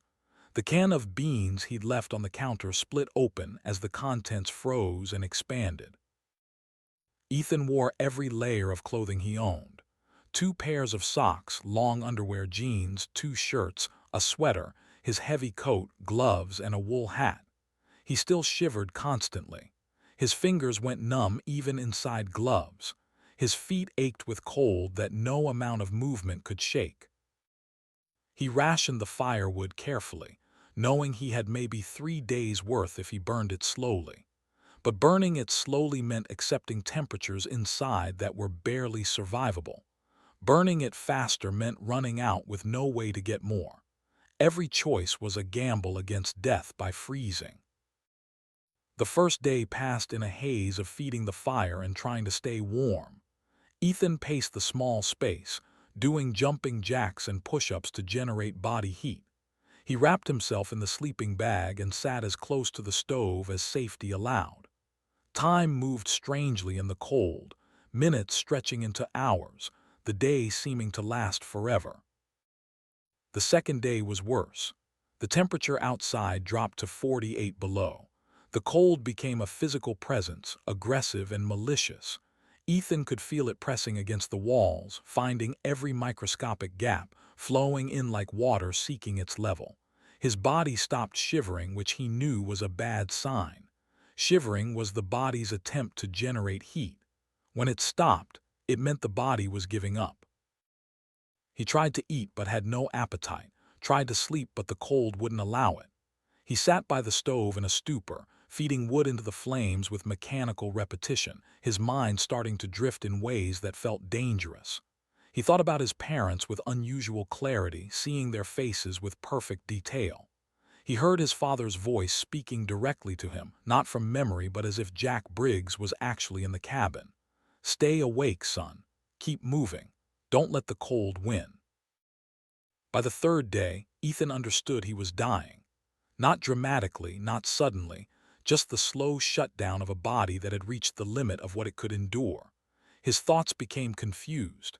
He couldn't remember if he'd fed the fire recently or hours ago. The line between waking and dreaming blurred. He found himself on the floor without remembering lying down. The cold didn't hurt anymore, which some distant part of his brain recognized as the final warning. He tried to stand, but his legs wouldn't cooperate. Tried to reach the stove, but his arms felt disconnected from his body. The room dimmed at the edges, darkness closing in like a curtain. This is it, he thought with strange calm. This is how it ends. Not with purpose or meaning, just cold and silence and a body that couldn't keep fighting. Then he heard the engine. Distant at first, barely penetrating the fog in his mind, then closer and louder until it was unmistakable. Snowmobile. Multiple snowmobiles. Voices outside. The door crashing open, bringing a blast of frigid air that should have made things worse but somehow jolted Ethan back to consciousness. Lloyd's face appeared above him, weathered features tight with concern. The older man was shouting something, but Ethan couldn't make out the words. Other people crowded into the cabin. Pete, Ruth, Sarah. Hands grabbed him, lifted him, wrapped him in blankets. Someone pressed a thermos to his lips. Hot liquid burned going down, but the pain felt good, felt real, felt like life returning. They loaded him onto a snowmobile. Lloyd drove with Ethan slumped behind him, other snowmobiles following. The journey back to town was a blur of cold and movement and voices telling him to stay awake. Ethan tried to respond, tried to say he was fine, but his mouth wouldn't form words. Ruth's house. They carried him inside, stripped off his frozen clothing, immersed him in a bathtub filled with lukewarm water. Not hot, Ruth explained, because hot water could send him into shock. The water felt scalding anyway. Ethan gasped and tried to climb out, but hands held him down, gentle but firm. Pete's wife, who had nursing training, checked his extremities for frostbite. His fingers were white and waxy.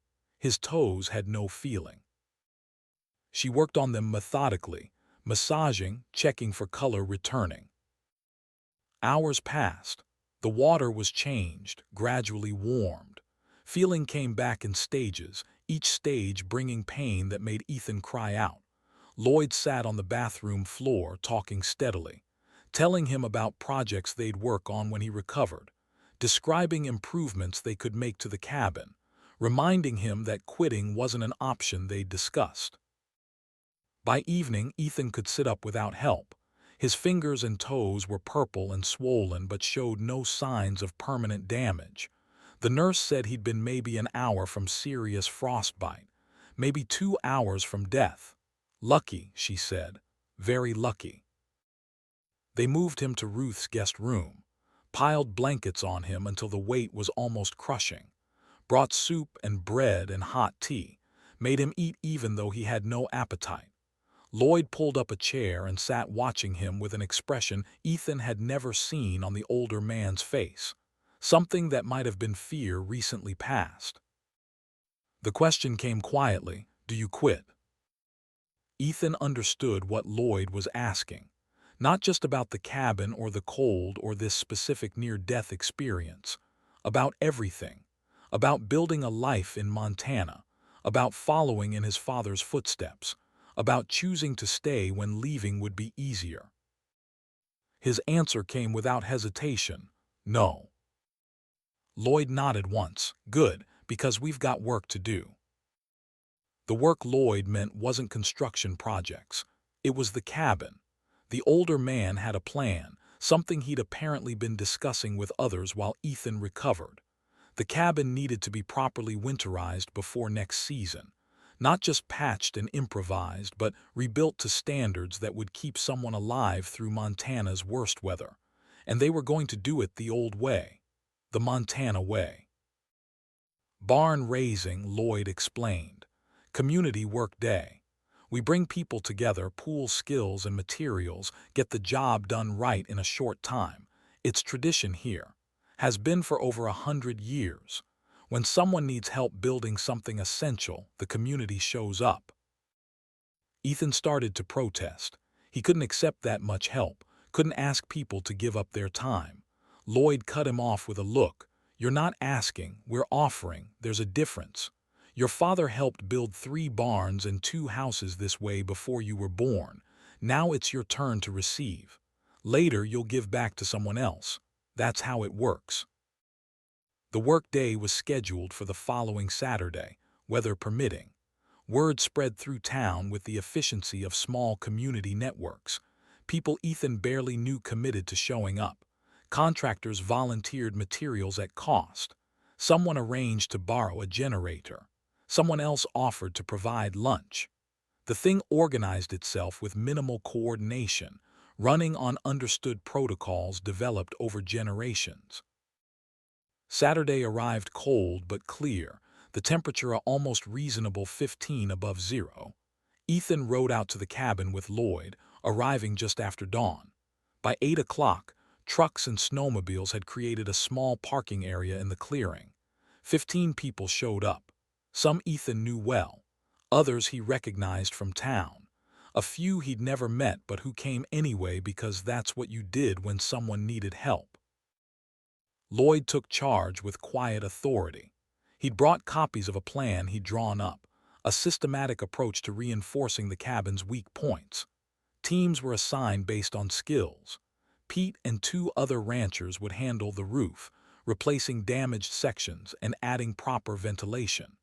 Michael the electrician and his brother would run basic wiring for lights, even though there was no power source yet, preparing for eventual generator use. Ruth and Sarah organized a team to work on insulation, stuffing gaps with proper material, instead of the improvised solutions Ethan had been using. Lloyd and Ethan would lead the structural work, reinforcing the frame and replacing rotted logs. An old-timer named Henry, who'd worked as a mason for 50 years, would rebuild the chimney properly, fixing the draft issues that made the stove inefficient. The work began with the controlled chaos of many people doing different tasks in close proximity. Saws whined, hammers rang, people called measurements and instructions back and forth. The cabin, which had been a place of solitude and struggle for Ethan, suddenly filled with life and noise and purpose. Lloyd worked alongside Ethan, showing him techniques for replacing structural members without compromising the building's integrity. "This is what your father excelled at," Lloyd explained while they measured a replacement beam, understanding how all the pieces work together, knowing which ones you can change and which ones you can't touch without risking everything.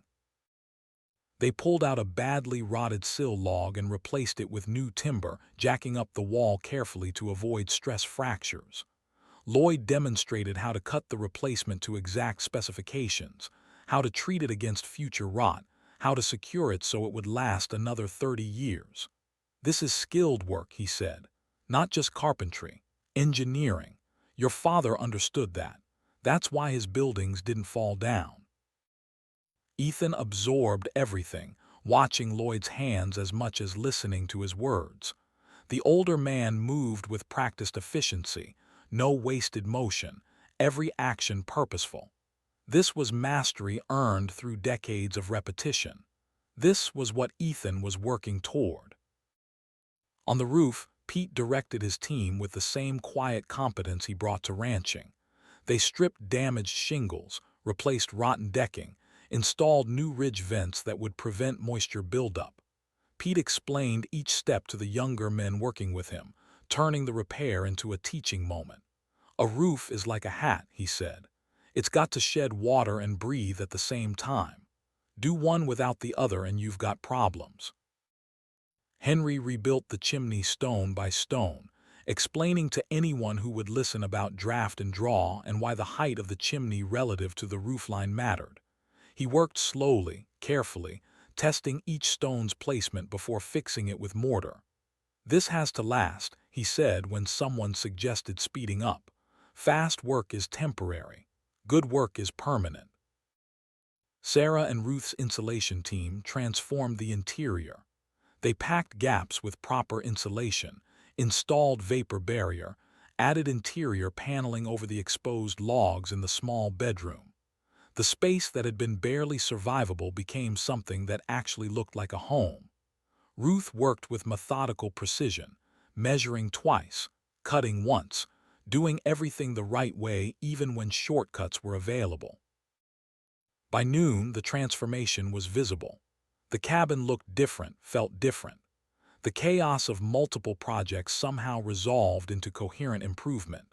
People broke for lunch, gathering in the clearing, eating sandwiches, and soup that Sarah had brought in thermoses. The conversation was easy and unhurried, people talking about other projects and local news and nothing in particular. Ethan sat slightly apart, overwhelmed by what was happening. All these people giving up their Saturday, working on his cabin without expectation of payment. It felt like too much, like debt he could never repay. Lloyd sat down next to him. "I know what you're thinking. You're wondering how you'll ever pay this back." The older man bit into a sandwich, chewed thoughtfully. "You don't pay it back. You pay it forward. Someone will need help someday. You'll show up. That's how it works." "But why?" Ethan asked. "Why do all this for me?" Lloyd looked at him steadily. "Because you're one of us now. Because your father was one of us. Because this is what we do for each other in places like this. The world outside doesn't work this way anymore, maybe never did. But here, we remember that survival depends on community, always has. The afternoon work session was more focused. Teams finished their assigned tasks, then helped other teams complete theirs. The roof crew came down to assist with framing. The electrical team helped with insulation. Everyone pitched in on the final structural reinforcements. Henry completed the chimney rebuilding just as light began to fade. He tested the draft by lighting a small fire in the stove.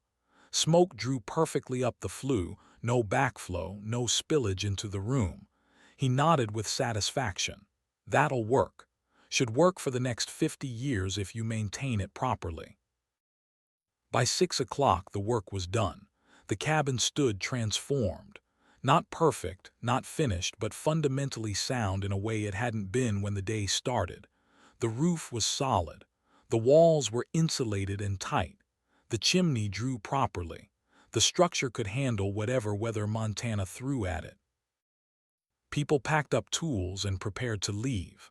Lloyd called everyone together for a final walk-through. They crowded into the cabin, 15 people standing in a space that usually held only one, and looked at what they'd accomplished together.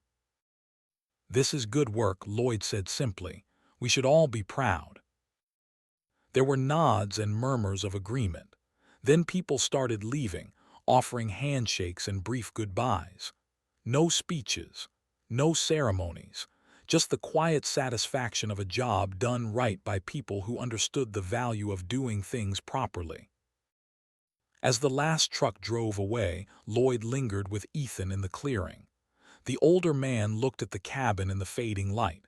"Your father would be proud," he said, "not just of the building, of you, of the man you're becoming." Ethan felt his throat tighten. He managed to say thank you. Lloyd shook his head. "Don't thank me. Just remember this day. Remember what it means when people show up for each other. Then make sure you show up when someone else needs you." He drove away on his snowmobile, leaving Ethan alone in the transformed clearing. The cabin waited, solid and ready, a structure that had nearly killed him a week ago, now capable of keeping him safe through anything. Ethan went inside. The space felt different, warmer, even though the stove hadn't been lit for hours, tighter, finished in a way that his own solitary work had never achieved. This was what community looked like when it functioned properly. People with skills sharing them, people with resources offering them, people with time giving it freely. He lit the stove using wood that Pete had left stacked inside. The fire caught quickly, the new chimney drawing perfectly. Heat spread through the space more evenly than before, the improved insulation holding it instead of letting it escape through gaps. Ethan sat on the floor with his back against the wall and let himself feel the full weight of what had happened. He'd almost died, had been rescued, had been given more help than he could possibly repay, and through it all, he'd learned something fundamental about building. It wasn't just about skills or materials or techniques. It was about understanding that some things couldn't be done alone. That accepting help wasn't weakness. That community was the foundation that everything else was built on. The notebook was in his toolbox. Ethan pulled it out and found a blank page. He wrote the date, then paused, thinking about how to capture what he'd learned. Finally, he wrote, February 21, Community Work Day. 15 people rebuilt what I couldn't finish alone. Learned that my father's legacy isn't just in the buildings he made, but in the connections he built. Some things require more hands than you have. Asking for help isn't failure, it's wisdom. He closed the notebook and put it away carefully. Tomorrow he'd continue working, improving the small details the community effort hadn't addressed. But tonight he'd sit in the warmth they'd helped create and understand that he was no longer alone in this. The following week, Ruth approached him with a request. Her front porch was deteriorating, the steps rotting through, the railing unstable. She'd been putting off repairs because the quotes she'd received were too expensive. Would Ethan be interested in doing the work? He quoted her a fair price, materials plus labor, nothing inflated. Ruth accepted immediately. When can you start? Ethan began the porch repair the next Monday. He approached it with everything he'd learned, measuring carefully, selecting materials that would last, building to standards that exceeded code requirements. This wasn't just a job. It was the first payment forward, the first time he could give back a fraction of what he'd received. The work took 4 days. Ethan rebuilt the steps with proper rise and run, replaced the railing with posts and balusters that would hold for decades, reinforced the porch frame where weather had weakened it. Ruth came out each day to check progress, bringing coffee and conversation. On the final day, she inspected the completed work thoroughly, tested the steps, gripped the railing, examined the joints. Then she smiled. "Your father built our original porch, back in 1995. Lasted 28 years before it needed replacing. This looks like it'll last at least that long." Ethan felt something click into place, a sense of continuity. His father's work being replaced by his own work, both built to the same standards of quality and durability. This was what Lloyd had meant about paying forward, creating value for others the same way others had created value for you. Ruth paid him the agreed amount, then added an extra $50. "For doing it right," she said. "For being your father's son in the ways that matter." Ethan tried to refuse the extra money. Ruth wouldn't hear it. "You earned every cent. Now go do the same for someone else." That became the pattern through February and into March. Jobs came steadily, referrals from satisfied customers leading to new customers. Each project was an opportunity to apply lessons learned, to demonstrate skill earned through practice and teaching. Ethan developed a reputation for thorough work done right the first time, for showing up when promised and finishing on schedule. But he also remembered Lloyd's words about paying forward. When an elderly man needed a wheelchair ramp but couldn't afford one, Ethan built it for the cost of materials. When a young couple struggled with a leaking roof, he repaired it and charged only for his time, discounting the labor significantly. When Sarah's diner needed emergency repairs to a walk-in freezer, Ethan dropped everything to fix it, refusing payment because of all the meals she'd given him when he had nothing. The community noticed, not just the work but the spirit behind it, the understanding that building wasn't just about structures, but about strengthening the connections between people.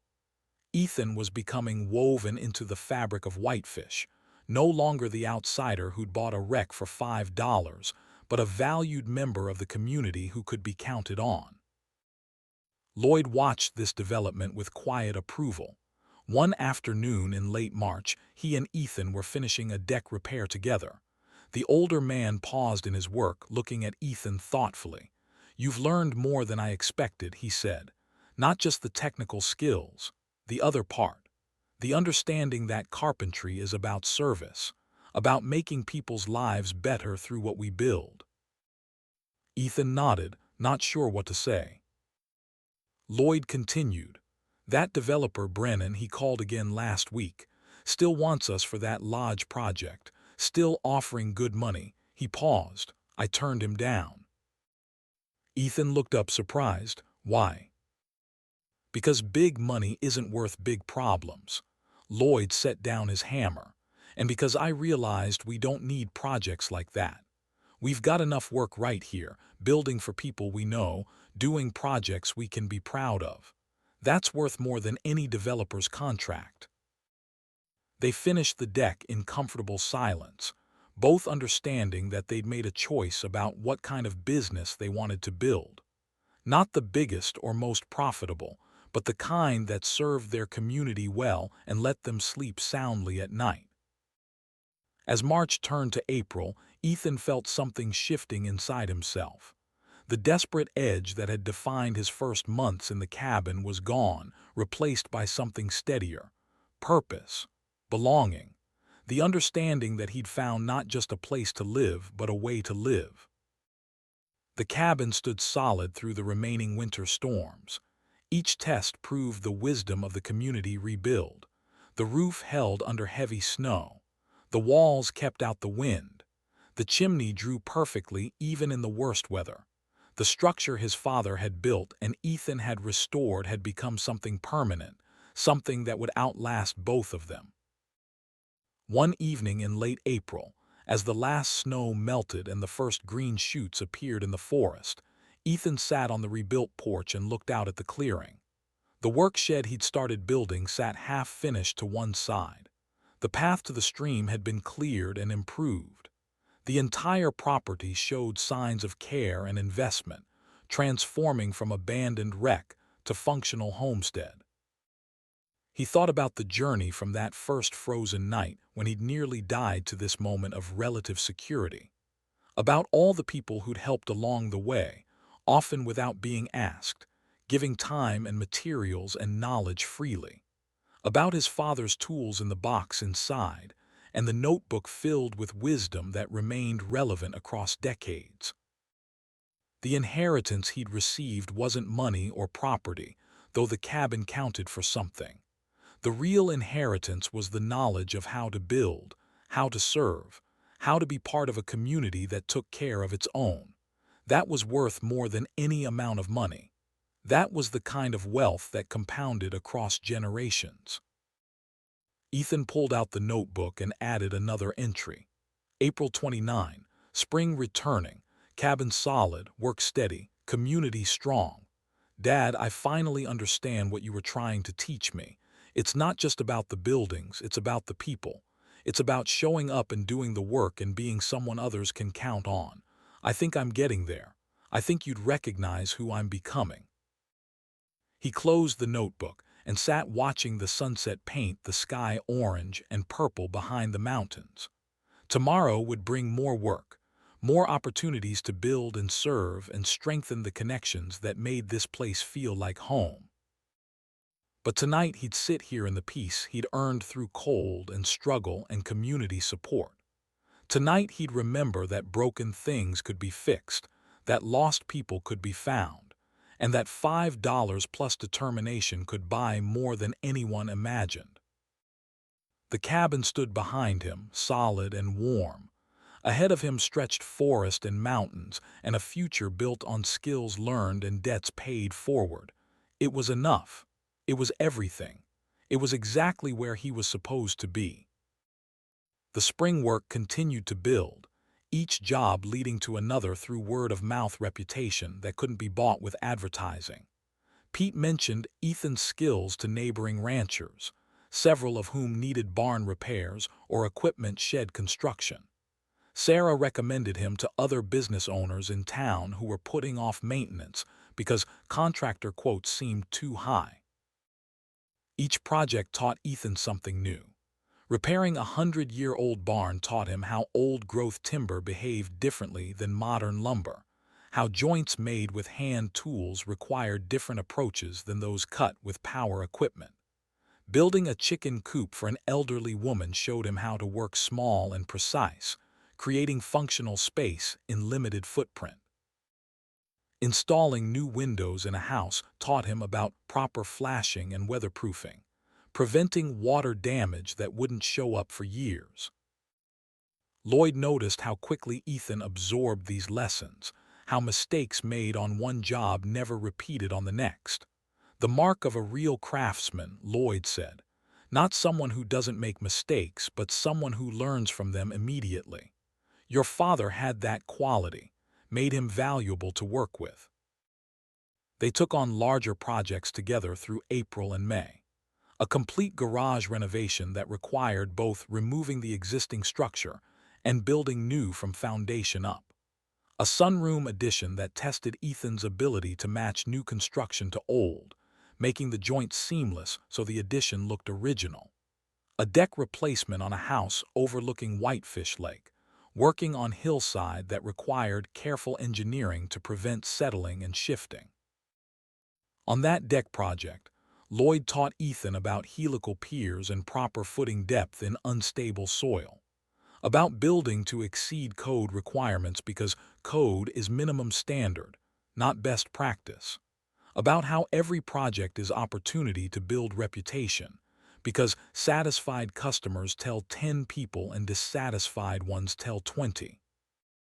The work was satisfying in ways Ethan hadn't anticipated. Not just the money, though that was better than he'd ever imagined earning at 19, but the deeper satisfaction of creating value, of taking raw materials and skill, and producing something that would serve people for decades. Of knowing that houses he helped build would shelter families, that decks he constructed would host birthdays and barbecues, that repairs he made would prevent expensive failures down the road. He began to understand why his father had chosen this profession despite the hard physical work and economic uncertainty.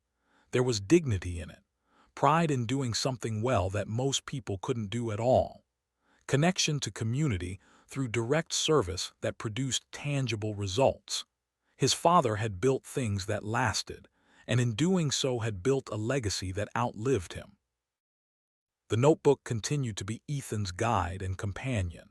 He read entries relevant to whatever project he was working on, finding that his father had encountered most of the same challenges and documented his solutions. When Ethan struggled with fitting curved trim on the sunroom addition, he found his father's notes from 1993 about the same problem. Steam bend the trim slightly using wet rags and heat gun. Shape it gradually, not all at once.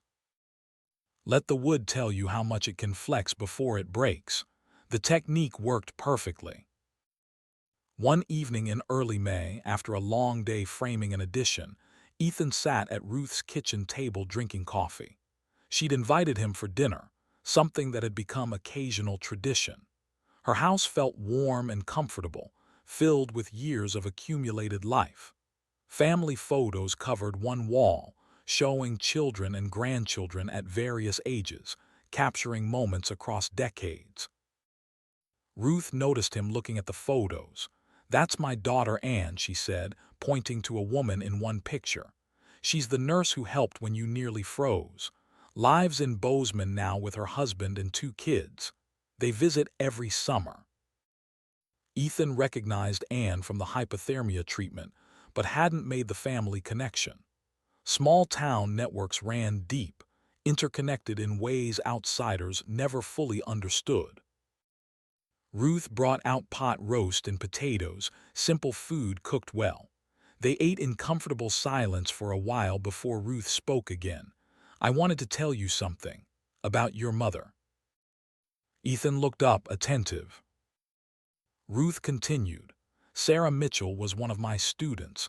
Had her in 4th grade, then again in 8th. Sweetest girl you'd ever meet. Smart too, but quiet about it. Didn't show off. Just did good work and helped others when they struggled." Ruth paused, remembering. "When she married your father, some people thought she was settling. Jack was carpenter, didn't have college education.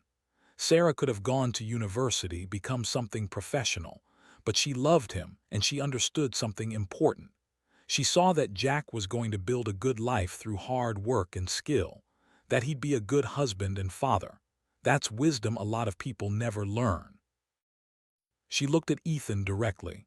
"You've got both their qualities, Jack's skills and work ethic, Sarah's kindness and quiet determination. That's powerful combination. Don't waste it." Ethan felt the weight of that observation settle on him. The responsibility of carrying forward what his parents had built, not just in structures but in character. He thanked Ruth for the meal and the words, then walked home through the spring evening thinking about legacy and expectations and the person he was becoming. The cabin had transformed completely by late May. What had been desperate survival shelter was now comfortable home. The community rebuild had provided solid foundation, and Ethan's continuing improvements added finishing touches. He'd built proper shelving and a small dining table, added hooks for tools and clothing, installed the stove pipe properly with heat shield and proper clearance, created storage under the raised platform where his bed sat. The exterior showed similar evolution. He'd cleared brush around the cabin, creating defensible space against wildfire. Stacked firewood under cover for next winter. Started a small vegetable garden near the stream where soil was rich and water accessible. Built a composting toilet away from the main structure, proper outhouse with ventilation and lime treatment. These improvements weren't just practical.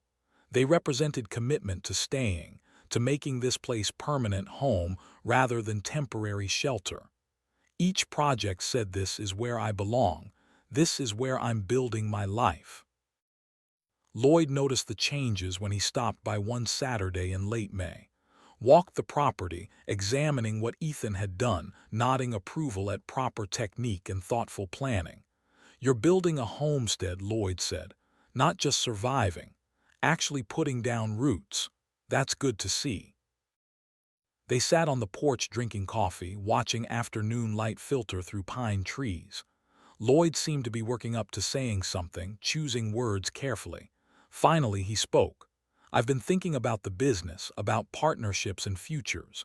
He paused. "You're ready for more responsibility, more than just working jobs together. I want to make this official.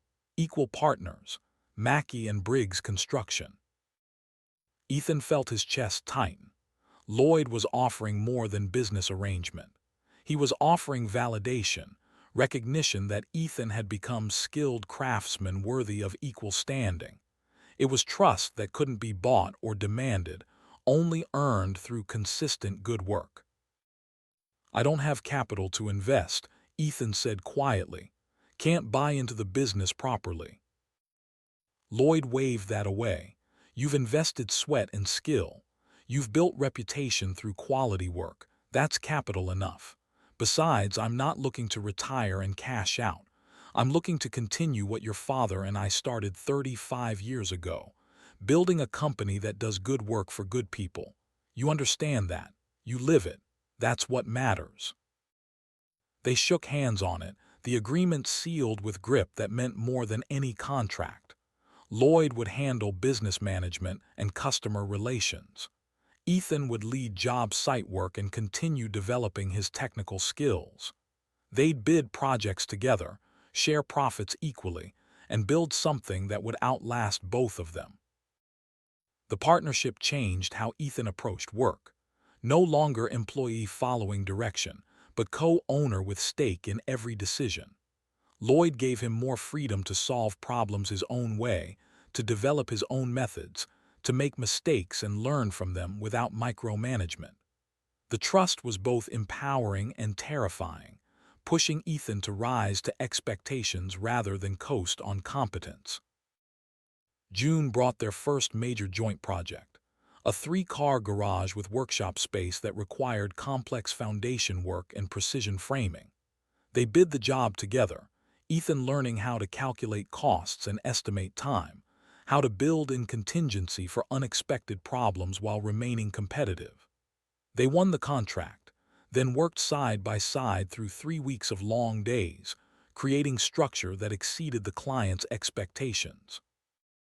When they finished, the customer walked through examining every detail, checking joints and measuring for square, clearly knowledgeable about construction. Finally, he smiled and shook both their hands.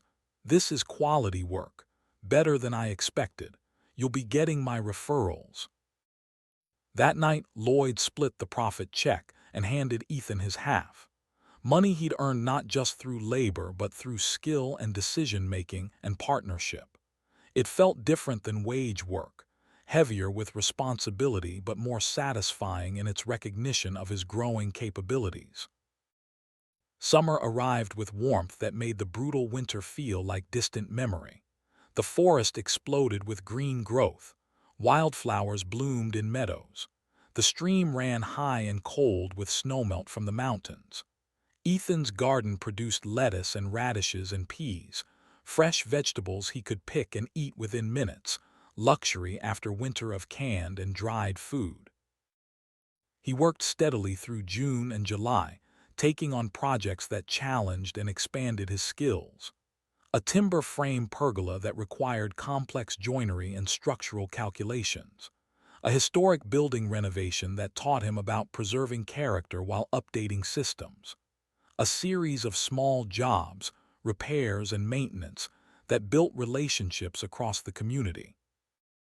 Each evening he returned to the cabin tired but satisfied, watching sunset from the porch, recording the day's lessons in the notebook now expanded with his own observations alongside his father's. The pages were filling with knowledge passed down and built upon, creating record that someday might guide someone else the way his father's notes had guided him. One evening in late July, watching stars emerge in the darkening sky, Ethan thought about the journey from desperate 18-year-old sleeping in bus stations to skilled carpenter with growing business and community respect. Less than a year had passed, but it felt like different lifetime. The cabin had been catalyst for transformation, forcing growth through necessity, teaching lessons that couldn't be learned in comfort. He pulled out the notebook and wrote the final entry for Part 3. July 28, partnership official, work steady, skills growing, community home. Dad, the cabin you built saved my life. Not just literally, though it did that too. It saved me from being lost, from drifting, from not knowing who I was or could become. It gave me purpose and challenge and the chance to build something worth building. I understand now why you loved this work, why you chose it despite the hard days and physical toll. There's something honest about it, something real. You take raw materials and skill and create value that lasts. You serve people through what you build. That's legacy worth having. I'm proud to continue it. I hope I'm making you proud. He closed the notebook and looked up at the cabin, solid and warm under the stars, structure that had nearly killed him and ultimately saved him. Tomorrow would bring new projects and challenges, but tonight he'd sit here understanding that he'd found his place, his purpose, his path forward. The inheritance of sweat had taught him everything that mattered. The work through late summer and early fall developed a rhythm that felt almost like prosperity. Mackey and Briggs construction had steady contracts, nothing huge but consistent enough that Ethan could plan weeks ahead instead of scrambling day to day. Small additions, deck repairs, garage renovations, the kind of work that kept two carpenters employed and gradually built a reputation for quality. But September brought a different kind of opportunity. Lloyd was at the county building pulling permits when he overheard a young couple talking to the clerk, voices carrying frustration and disappointment. They'd gotten quotes for building a small cabin on land they just purchased, and every contractor was pricing them out of possibility. The clerk was explaining about licensed builders and code requirements, trying to be helpful but ultimately just confirming what they already knew. They couldn't afford what they wanted. Lloyd listened for a moment, then approached, introduced himself, asked what they were trying to build. The couple, Tom and Rebecca Walsh, explained. They'd bought 5 acres northwest of town, raw land with no improvements, planning to build a modest cabin before their first child arrived in March. Rebecca was already 4 months pregnant. They had $12,000 saved, which sounded like a fortune, until contractors started quoting $25,000 to $30,000 for even basic construction. Lloyd asked if they had plans drawn up. Tom pulled out sketches, not professional blueprints but careful drawings showing what they envisioned. A simple structure, maybe 800 square feet, 1 bedroom plus loft, basic kitchen and bath. Nothing fancy, just solid shelter they could raise their family in. The kind of cabin young couples had been building in Montana for generations before construction became so expensive that only the wealthy could afford it. Lloyd studied the sketches, doing calculations in his head, told them it was possible at their budget if they were willing to do some of the finish work themselves and didn't mind waiting for someone young enough that his rates weren't established yet.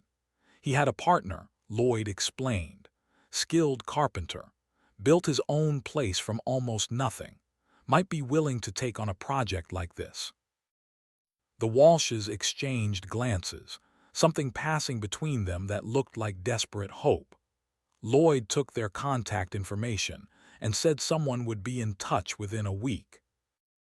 That evening, Lloyd showed Ethan the sketches, explained the situation, explained what he'd offered on Ethan's behalf without actually asking first, which could have been presumptuous but felt more like faith. "This is your project if you want it," Lloyd said.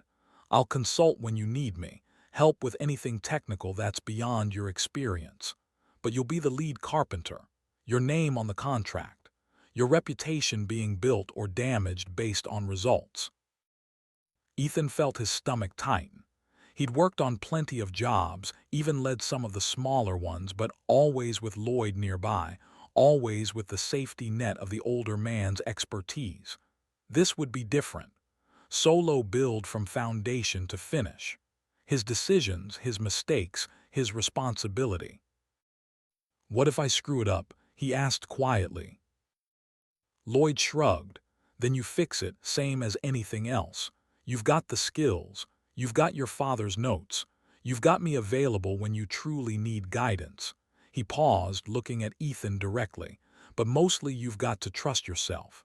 Trust that all these months of work have taught you enough to handle this, because they have." Ethan met with Tom and Rebecca the following Saturday at their land. They drove out together in Ethan's truck, which he'd finally been able to afford after months of steady work, a used Ford that ran reliably if not beautifully. The property sat at the end of a rough two-track road, surrounded by pines, with a small clearing where they planned to build. A seasonal stream ran along the north edge. The view opened up to the south, looking toward distant mountains. Tom was maybe 30, lean and weathered in the way of people who worked outdoors. He operated heavy equipment for the Forestry Service, seasonal work that paid decent during summer and fall, but left winters lean. Rebecca was younger, 26 or 27, with dark hair pulled back and eyes that assessed Ethan with the careful evaluation of someone who'd learned to be cautious about promises. They walked the property together. Ethan asked questions about their vision, about how they planned to live, about priorities and compromises. Tom wanted a solid wood stove for heat and a loft where kids could eventually sleep. Rebecca wanted kitchen space that felt functional despite being small, and bathroom plumbing that actually worked. Both wanted something that would last, that would still be standing when their children had children. Ethan took measurements, made notes, asked about utilities. "No power line within a mile," Tom explained. "Planning to use generator initially, maybe solar later. Water would come from a well they'd had drilled the previous month, pump already installed, tank ready to connect. Septic system approved and excavated, just waiting for final connection." They sat on tailgate of Ethan's truck and talked numbers. Ethan had spent the previous 3 days calculating costs, factoring materials and his labor and contingency for problems. He could do it for $12,000 if they helped with non-skilled work like painting and some of the finish carpentry, if they were willing to accept some improvisation where exact specifications weren't critical, if nothing went catastrophically wrong. Tom and Rebecca looked at each other with that married communication that happens without words. Then Tom extended his hand. "We're in." They shook on it, the agreement sealed with grip and eye contact and mutual understanding that they were betting on each other. Young couple betting that Ethan could deliver what he promised. Ethan betting that he'd develop skills sufficient for this challenge. Work began the first week of October. The weather was holding good, temperatures in the 50s during day, cold at night but not freezing yet. Ethan had maybe 6 weeks of decent building weather before winter arrived in earnest. After that, progress would slow dramatically, making it critical to get the structure closed in and weathertight before serious snow. He started with foundation work, laying out the footprint with string lines and stakes, checking and rechecking for square. The foundation would be simple, concrete piers at key points supporting pressure-treated beams. No full basement or crawlspace, just elevated floor system that would allow air circulation and prevent moisture problems. Ethan had done foundation work with Lloyd, but never led it himself, and the pressure to get it right made his hands shake slightly as he set the first measurements. He measured twice, then measured again, checked diagonal dimensions to ensure perfect square, knowing that errors here would compound through every subsequent step. His father's notebook had an entry about foundations from 1988. The first 6 inches you set determine the last 6 inches you finish. Everything builds on what comes before. Get the foundation wrong and you're fighting the building's geometry until the roof goes on. The pier excavation took 2 days, Ethan digging holes below frost line, 30 inches down, placing concrete forms and rebar exactly as code required. Tom helped when his work schedule allowed, learning as they went, understanding that sweat equity was part of what made this budget possible. Rebecca came by after her shift at the grocery store, bringing sandwiches and coffee, watching her future home take shape from dirt and determination. The concrete pour happened on a Wednesday, Ethan mixing batch after batch in a rented mixer, filling forms carefully, vibrating out air pockets, finishing the tops level and smooth. He worked until dark, then came back at first light to check the cure. The piers looked good, solid and true, ready to bear the weight of what would rise above them. Floor framing came next. Pressure-treated beams set on the piers, crowned edges up to shed water, joists spanning between them at 16-inch centers, exactly as the span tables required for the expected loads. Ethan worked with methodical care, checking each measurement 3 times, making cuts precisely, assembling the frame with structural screws and hurricane ties that would hold against wind and settling. Lloyd stopped by on the 3rd day to inspect progress, walked the floor frame without speaking, checking joints and spans and attachment points with the practiced eye of someone who'd seen thousands of floor systems. Finally, he nodded. "Good work. This'll hold." Those 2 words of approval meant everything. Lloyd didn't praise unnecessarily. When he said good work, he meant it met or exceeded professional standards. Ethan felt something settle in his chest, validation that he was on the right track. The subfloor went down smooth, 3/4-inch tongue and groove plywood screwed and glued to eliminate squeaks. Ethan had learned from his own cabin the importance of a solid floor, how everything that came after was easier when you started with a surface that didn't flex or bounce. He worked alone on this part, finding rhythm in the repetitive task, measuring and cutting and placing each sheet with care. Wall framing began in late October. This was where Ethan's skills would be truly tested, where precision mattered most. Walls had to be perfectly plumb and square or nothing that came after would fit right. Windows and doors had to be framed exactly to their rough opening specifications. Structural loads had to be properly distributed through studs and headers. One mistake here could create problems that plagued the building forever. He built the walls flat on the subfloor, exactly as his father's notes described. Laid out bottom and top plates, marked stud locations at 16-inch centers, cut every piece to exact length. Each wall was a puzzle of 2x4s and 2x6s, headers spanning openings, cripples and jacks distributing loads, everything assembled with the precision of someone who understood that carpentry was as much mathematics as craft. The first wall went up on a cool morning with wind that made the plywood sheathing act like a sail. Ethan and Tom wrestled it vertical, temporary braces holding it while Ethan checked for plumb. The level showed a 16th inch out of true.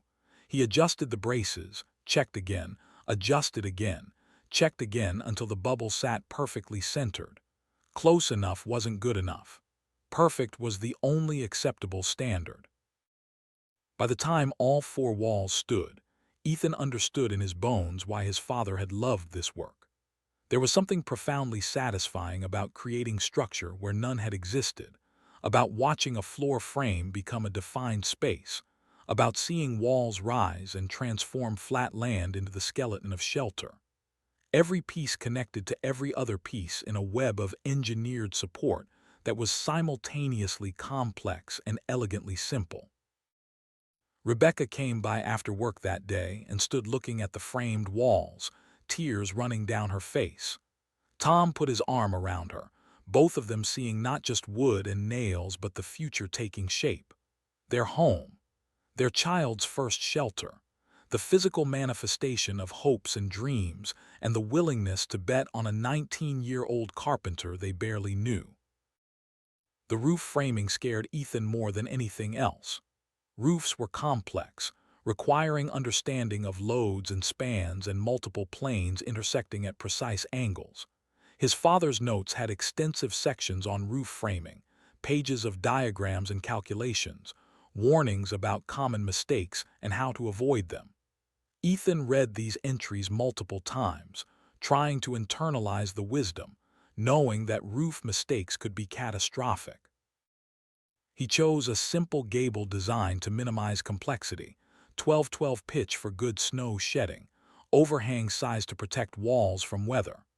The ridge beam went up first, supported at each end and at the center, bearing the load that rafters would transfer to it.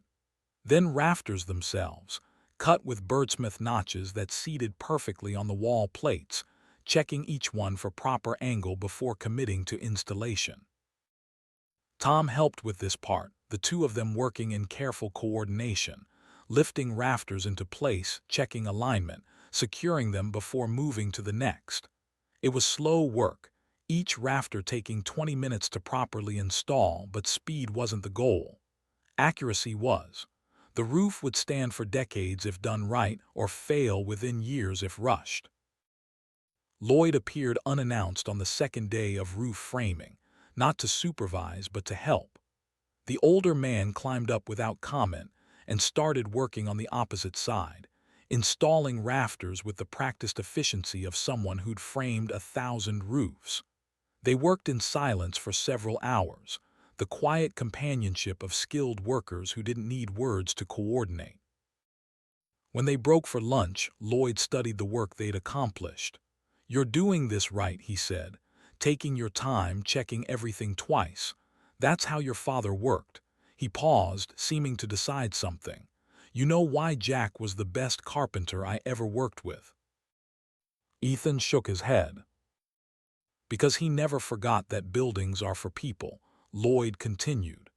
"Every cut he made, every joint he fitted, he thought about the family that would live there, the kids who'd grow up there, the life that would happen inside those walls. That's what separated him from carpenters who just slapped things together. He cared about the outcome 30 years down the road, not just passing inspection next week." He looked at Ethan directly. "You've got that same quality. I see it in how you work. This isn't just a job to you. It's responsibility. That's why I knew you could handle it." The roof sheathing went on the following week, plywood sheets covering the rafters, creating a surface for the weatherproofing layers that would follow. Ethan worked alone on this part, comfortable with heights, moving across the slope with cautious confidence. Each sheet had to be placed precisely, joints staggered, edges falling on rafter centers, everything screwed down solidly. He was installing the final sheet when he heard an engine and looked down to see a familiar truck pulling into the clearing. Uncle Roy.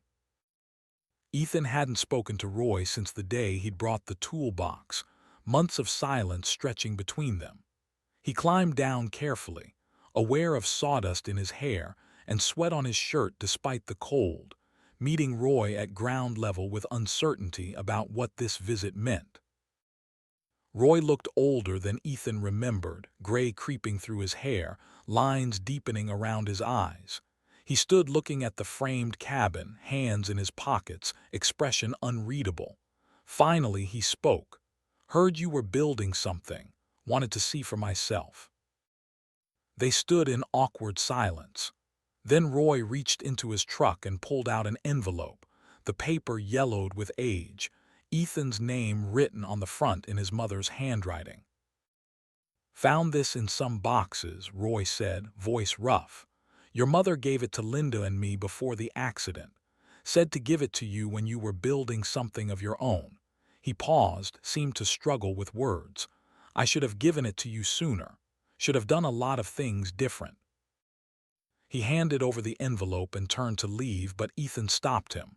"Roy, thank you for bringing this. For everything you did, even when it was hard." Roy's jaw worked, emotion visible beneath his weathered exterior. "I didn't do enough. Didn't make you feel welcome like I should have." He looked at the cabin frame. "But you turned out fine anyway. Better than fine. Your parents would be proud." Then he got in his truck and drove away, leaving Ethan holding an envelope from his mother, written when she was alive, delivered years after her death. Ethan sat on a stack of lumber, the envelope trembling in his hands. The afternoon sun was angling through the pines, casting long shadows across the clearing where Tom and Rebecca's cabin stood half-finished. For a long time he just held the envelope, not ready to open it, knowing that whatever was inside would be both gift and wound. His mother's handwriting on the outside was so familiar it made his chest ache. How many school permission slips had she signed with that same careful script? How many birthday cards and grocery lists and notes left on the refrigerator? He turned the envelope over, examining the seal, wondering when exactly she'd written this. Before the accident, obviously, but how long before? Had she sensed something? Or was this just the caution of a parent who understood that life was fragile and nothing was guaranteed? The questions had no answers, and asking them was just another way of delaying the moment when he'd have to read her words. Finally, as the sun touched the tops of the western pines and the temperature began its evening drop, he carefully opened the seal. The letter was 2 pages, his mother's careful script filling the lines with words she'd written knowing she might not live to deliver them in person. Ethan read slowly, vision blurring with tears that wouldn't stop falling. "Ethan, your father always said carpentry is about more than wood and nails. It's about creating shelter, safety, legacy.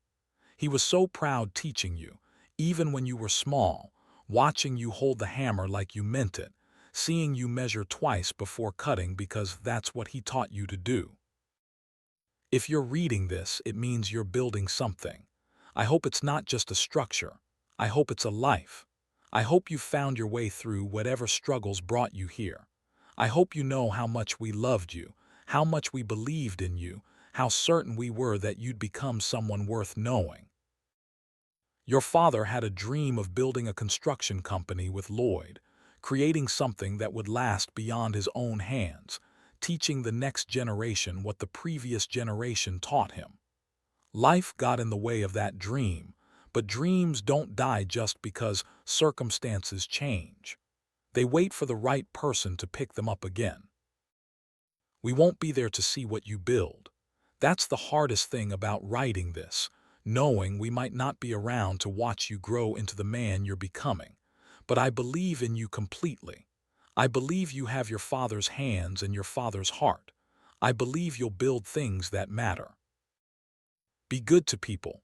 Work honestly. Don't cut corners even when no one is watching.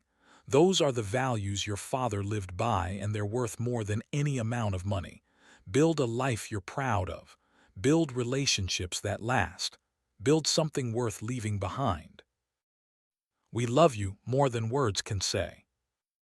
Mom. The last line hit him hardest. Present tense. We love you. Not loved past tense, but love as if she was still alive, still loving him, still proud of him even from whatever place the dead go. Ethan folded forward over the letter, shoulders shaking with sobs he couldn't control, grief that he'd been holding at bay for years finally overwhelming his defenses. He cried for his mother who'd written this knowing she might die. He cried for his father who'd never got to build that company with Lloyd. He cried for himself at 15, standing at a funeral not understanding that life would never be the same. He cried for all the years between then and now, the struggle and loneliness and desperate scramble for survival that had somehow led him here, to this clearing, building a cabin for people who believed in him the way his parents once had. The grief wasn't new. He'd carried it every day since the accident, a weight that never got lighter, only more familiar.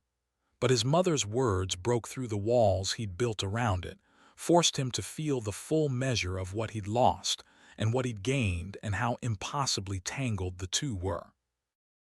He lost track of time sitting there, the letter clutched in both hands, tears dripping onto the paper and smudging the ink slightly. The sun set and the temperature dropped, and still he sat, working through emotions too big for any container, letting them wash over him and through him and finally, slowly, begin to recede. The sound of boots on gravel brought him back to himself. Tom appeared from the direction of the road, moving quietly, clearly not wanting to intrude but also not willing to leave Ethan alone in the dark and cold. The younger man didn't ask questions, didn't push for explanation. He just sat down next to Ethan on the lumber. Two carpenters watching night claim the clearing, comfortable in silence that didn't need filling with words. After a while, Ethan found his voice, raw and rough but functional. "My mother wrote this before she died, told me to build something worth building." Tom nodded slowly, looking at the framed cabin visible in the fading light. "Looks like you're doing that." The simple validation meant more than elaborate sympathy would have. Ethan carefully folded the letter and put it back in the envelope, tucking it into his jacket pocket against his heart. His mother's words would stay with him now, carried everywhere, consulted whenever he needed reminding of why this work mattered. They sat a while longer in the cold dark, two men at different stages of the same journey, both trying to build lives that would honor the people who believed in them. Finally, Tom stood and offered his hand, helped Ethan up, steadying him when his legs protested sitting too long in the gathering frost. "Come back tomorrow," Tom said. "We've still got a roof to finish." That simple statement of future work, of continuing what they'd started, brought Ethan fully back to himself. The grief was real and the loss was permanent, but the work remained. His mother's words were encouragement to keep building, not permission to quit. They were permission to honor her memory through action instead of paralysis, through creation instead of mourning. Ethan drove back to his cabin that night with the letter in his pocket and his mother's voice in his head. He read it again by lamplight, then once more, letting the words settle into the places they needed to reach. Then he opened his father's notebook and wrote a new entry on a blank page. November 15. Uncle Roy brought a letter Mom wrote before she died. She said she hoped I was building a life, not just structures. Reading her words felt like she was here, like she could see what I'm doing and approve. She reminded me that Dad's dream was bigger than just construction. It was about legacy and teaching and creating something that outlasts individual hands. I think I'm doing that with Tom's cabin. I think I'm doing that with Lloyd. I think they'd both be proud. I hope they're watching. I hope they know I'm trying my best to honor what they taught me. He closed the notebook and sat for a long time staring at nothing, processing everything, understanding that grief and purpose weren't opposites but companions. The grief gave weight to the purpose. The purpose gave meaning to the grief. Together, they created something that drove him forward with more strength than either could have alone. November brought weather that complicated everything.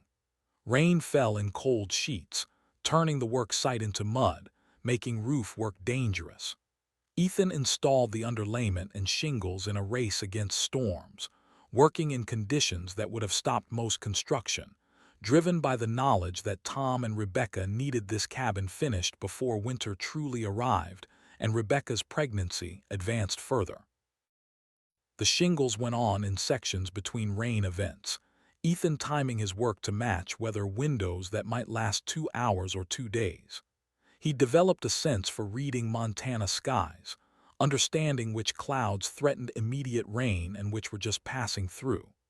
His father's notes had observations about working in weather, about knowing when to push through and when to quit for safety. Ethan consulted these entries like scripture. Trusting his father's experience to guide decisions, he lacked the years to make confidently. But mistakes happened despite careful planning.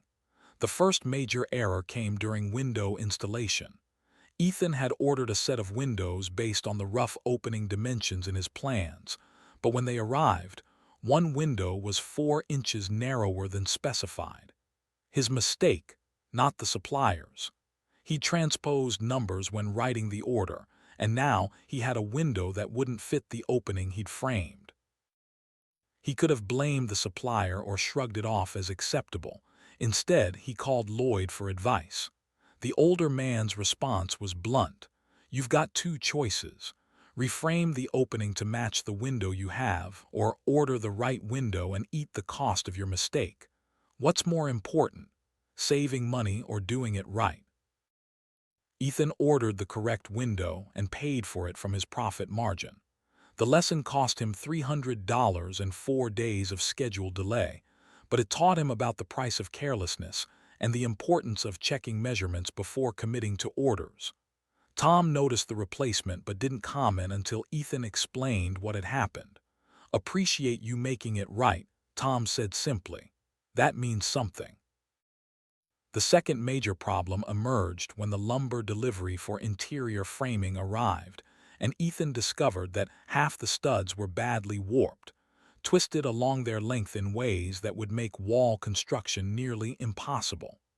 The supplier offered to replace them, but delivery would take a week, pushing the schedule dangerously close to serious winter weather. Ethan spent that evening going through every board, selecting the straightest ones for critical locations, setting aside the worst for blocking and backing where straightness mattered less.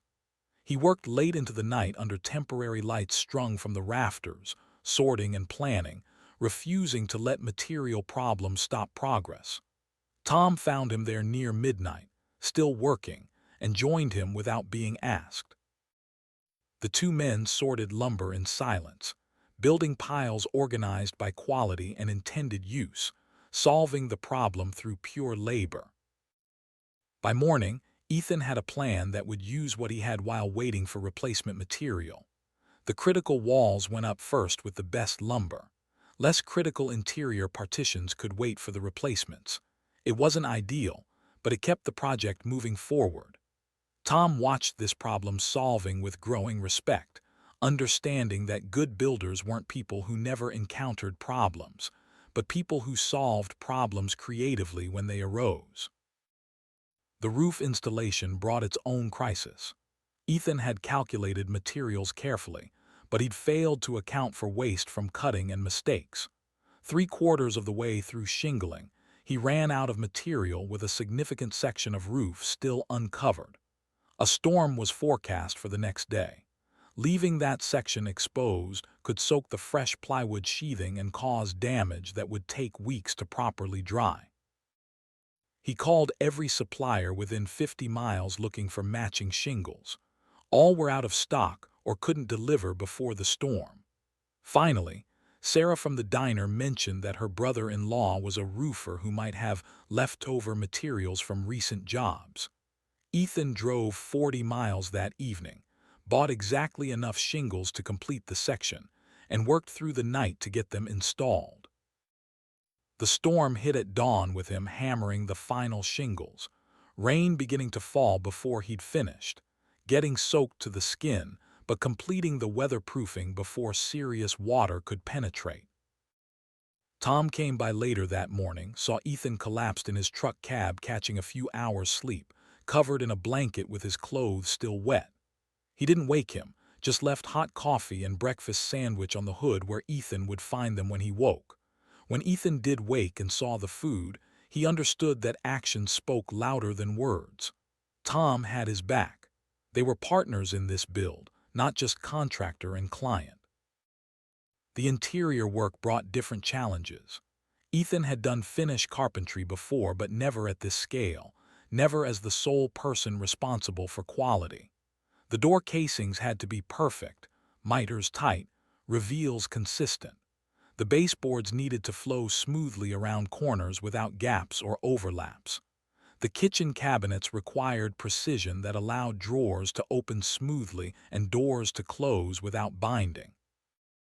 He made mistakes, cut a piece of trim at the wrong angle and wasted a 12-foot board, miscalculated cabinet dimensions and had to rebuild one completely, drilled a hole through a water line when installing a towel bar, flooding the bathroom and requiring emergency plumbing repair that cost time and money. Each mistake felt like failure until Ethan remembered Lloyd's words. Every carpenter makes mistakes. What matters is you fix them right. So he fixed them, recut the trim, rebuilt the cabinet, repaired the plumbing properly instead of just patching it. The mistakes slowed progress and cut into his profit margin, but they taught lessons he'd remember on every future project. Tom helped where he could, learning as he went, asking questions that showed genuine interest in understanding the work. Why do you cut crown molding upside down on the saw? Why does baseboard have to be coped instead of just mitered? Why does door casing get installed in a specific sequence? Ethan found himself explaining principles his father had taught him, principles he'd internalized without fully understanding until he had to teach them to someone else. One afternoon while they were installing kitchen cabinets, Tom asked the question Ethan had been dreading. You ever worry you're not good enough for this? That you're going to screw something up so bad you can't fix it?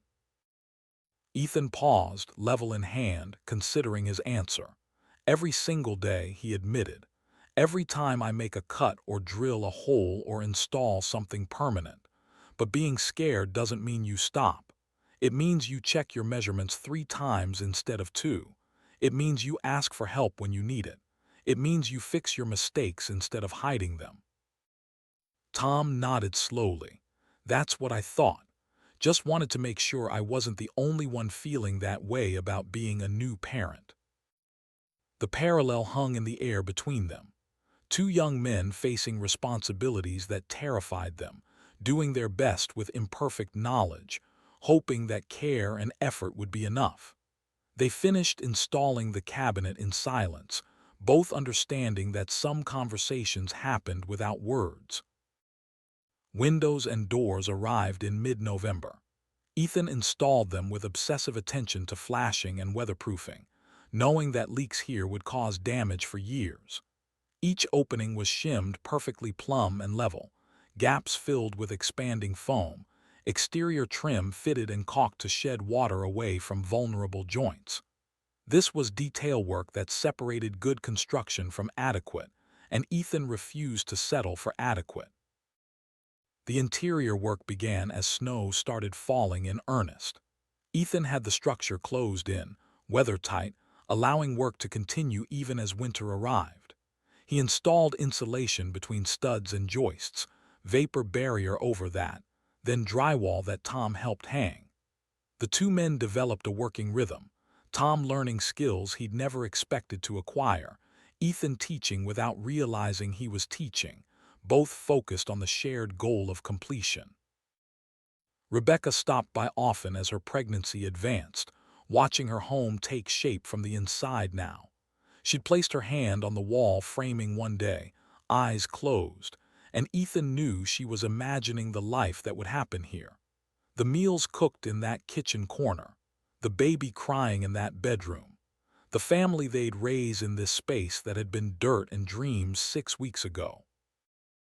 Lloyd checked in weekly, offering guidance when asked, but mostly letting Ethan solve problems independently. The older man could see the growth happening, the transformation from skilled worker to competent carpenter who could lead projects from conception to completion. This was what apprenticeship looked like in its final stages, the master stepping back to let the student prove themselves ready for independence. Electrical work came next, Ethan running wire through walls before the drywall went up, following code exactly even though no inspector would ever see it. Michael stopped by to check the work, nodding approval at proper box placement and wire sizing, offering a few suggestions that improved the layout. Your dad would have done it this way too, Michael said, always thinking about the people who'd use it, making it convenient even when convenient took extra effort. Plumbing was contracted out to a specialist, the one part of the project beyond Ethan's skills. He helped where he could, learning as he watched, understanding that good builders knew their limitations and hired experts for work that required licensing or specialized knowledge. The plumber, an older man named Carl, worked efficiently and praised the framing. "Whoever did your wall layout understood plumbing," he said. "Gave me room to work without having to cut structural members." That's getting rare. December arrived with serious cold and heavy snow. The cabin stood solid against weather that would have destroyed the structure if Ethan hadn't closed it in when he did. Inside, work continued steadily. Drywall hung and finished, the compound and sanding creating surfaces smooth enough to paint. Kitchen cabinets built and installed, simple but functional, using pine that Ethan had selected and finished himself. Bathroom fixtures connected and tested, everything working as designed. The wood stove installation required help from Henry, the old mason who'd rebuilt Ethan's cabin chimney. Henry came despite the weather, setting the stove on its fireproof pad, connecting the pipe with the precision of someone for whom proper draft was sacred responsibility. When he finished, he built a small fire and watched the smoke draw perfectly up and out. "That'll keep them warm," he pronounced. Good location, good installation, should serve them well. Flooring went down in late December, tongue and groove pine that Tom and Rebecca had chosen for its warmth and durability. Ethan installed it board by board, each one fitted tight to the next, creating a surface that would age well and stand up to the life of a young family.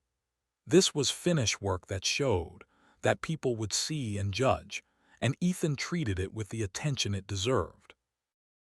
Rebecca went into labor on a cold night in early January, 3 weeks before the cabin was complete. Tom called from the hospital with the news, voice tight with emotion. "It's a girl. Healthy.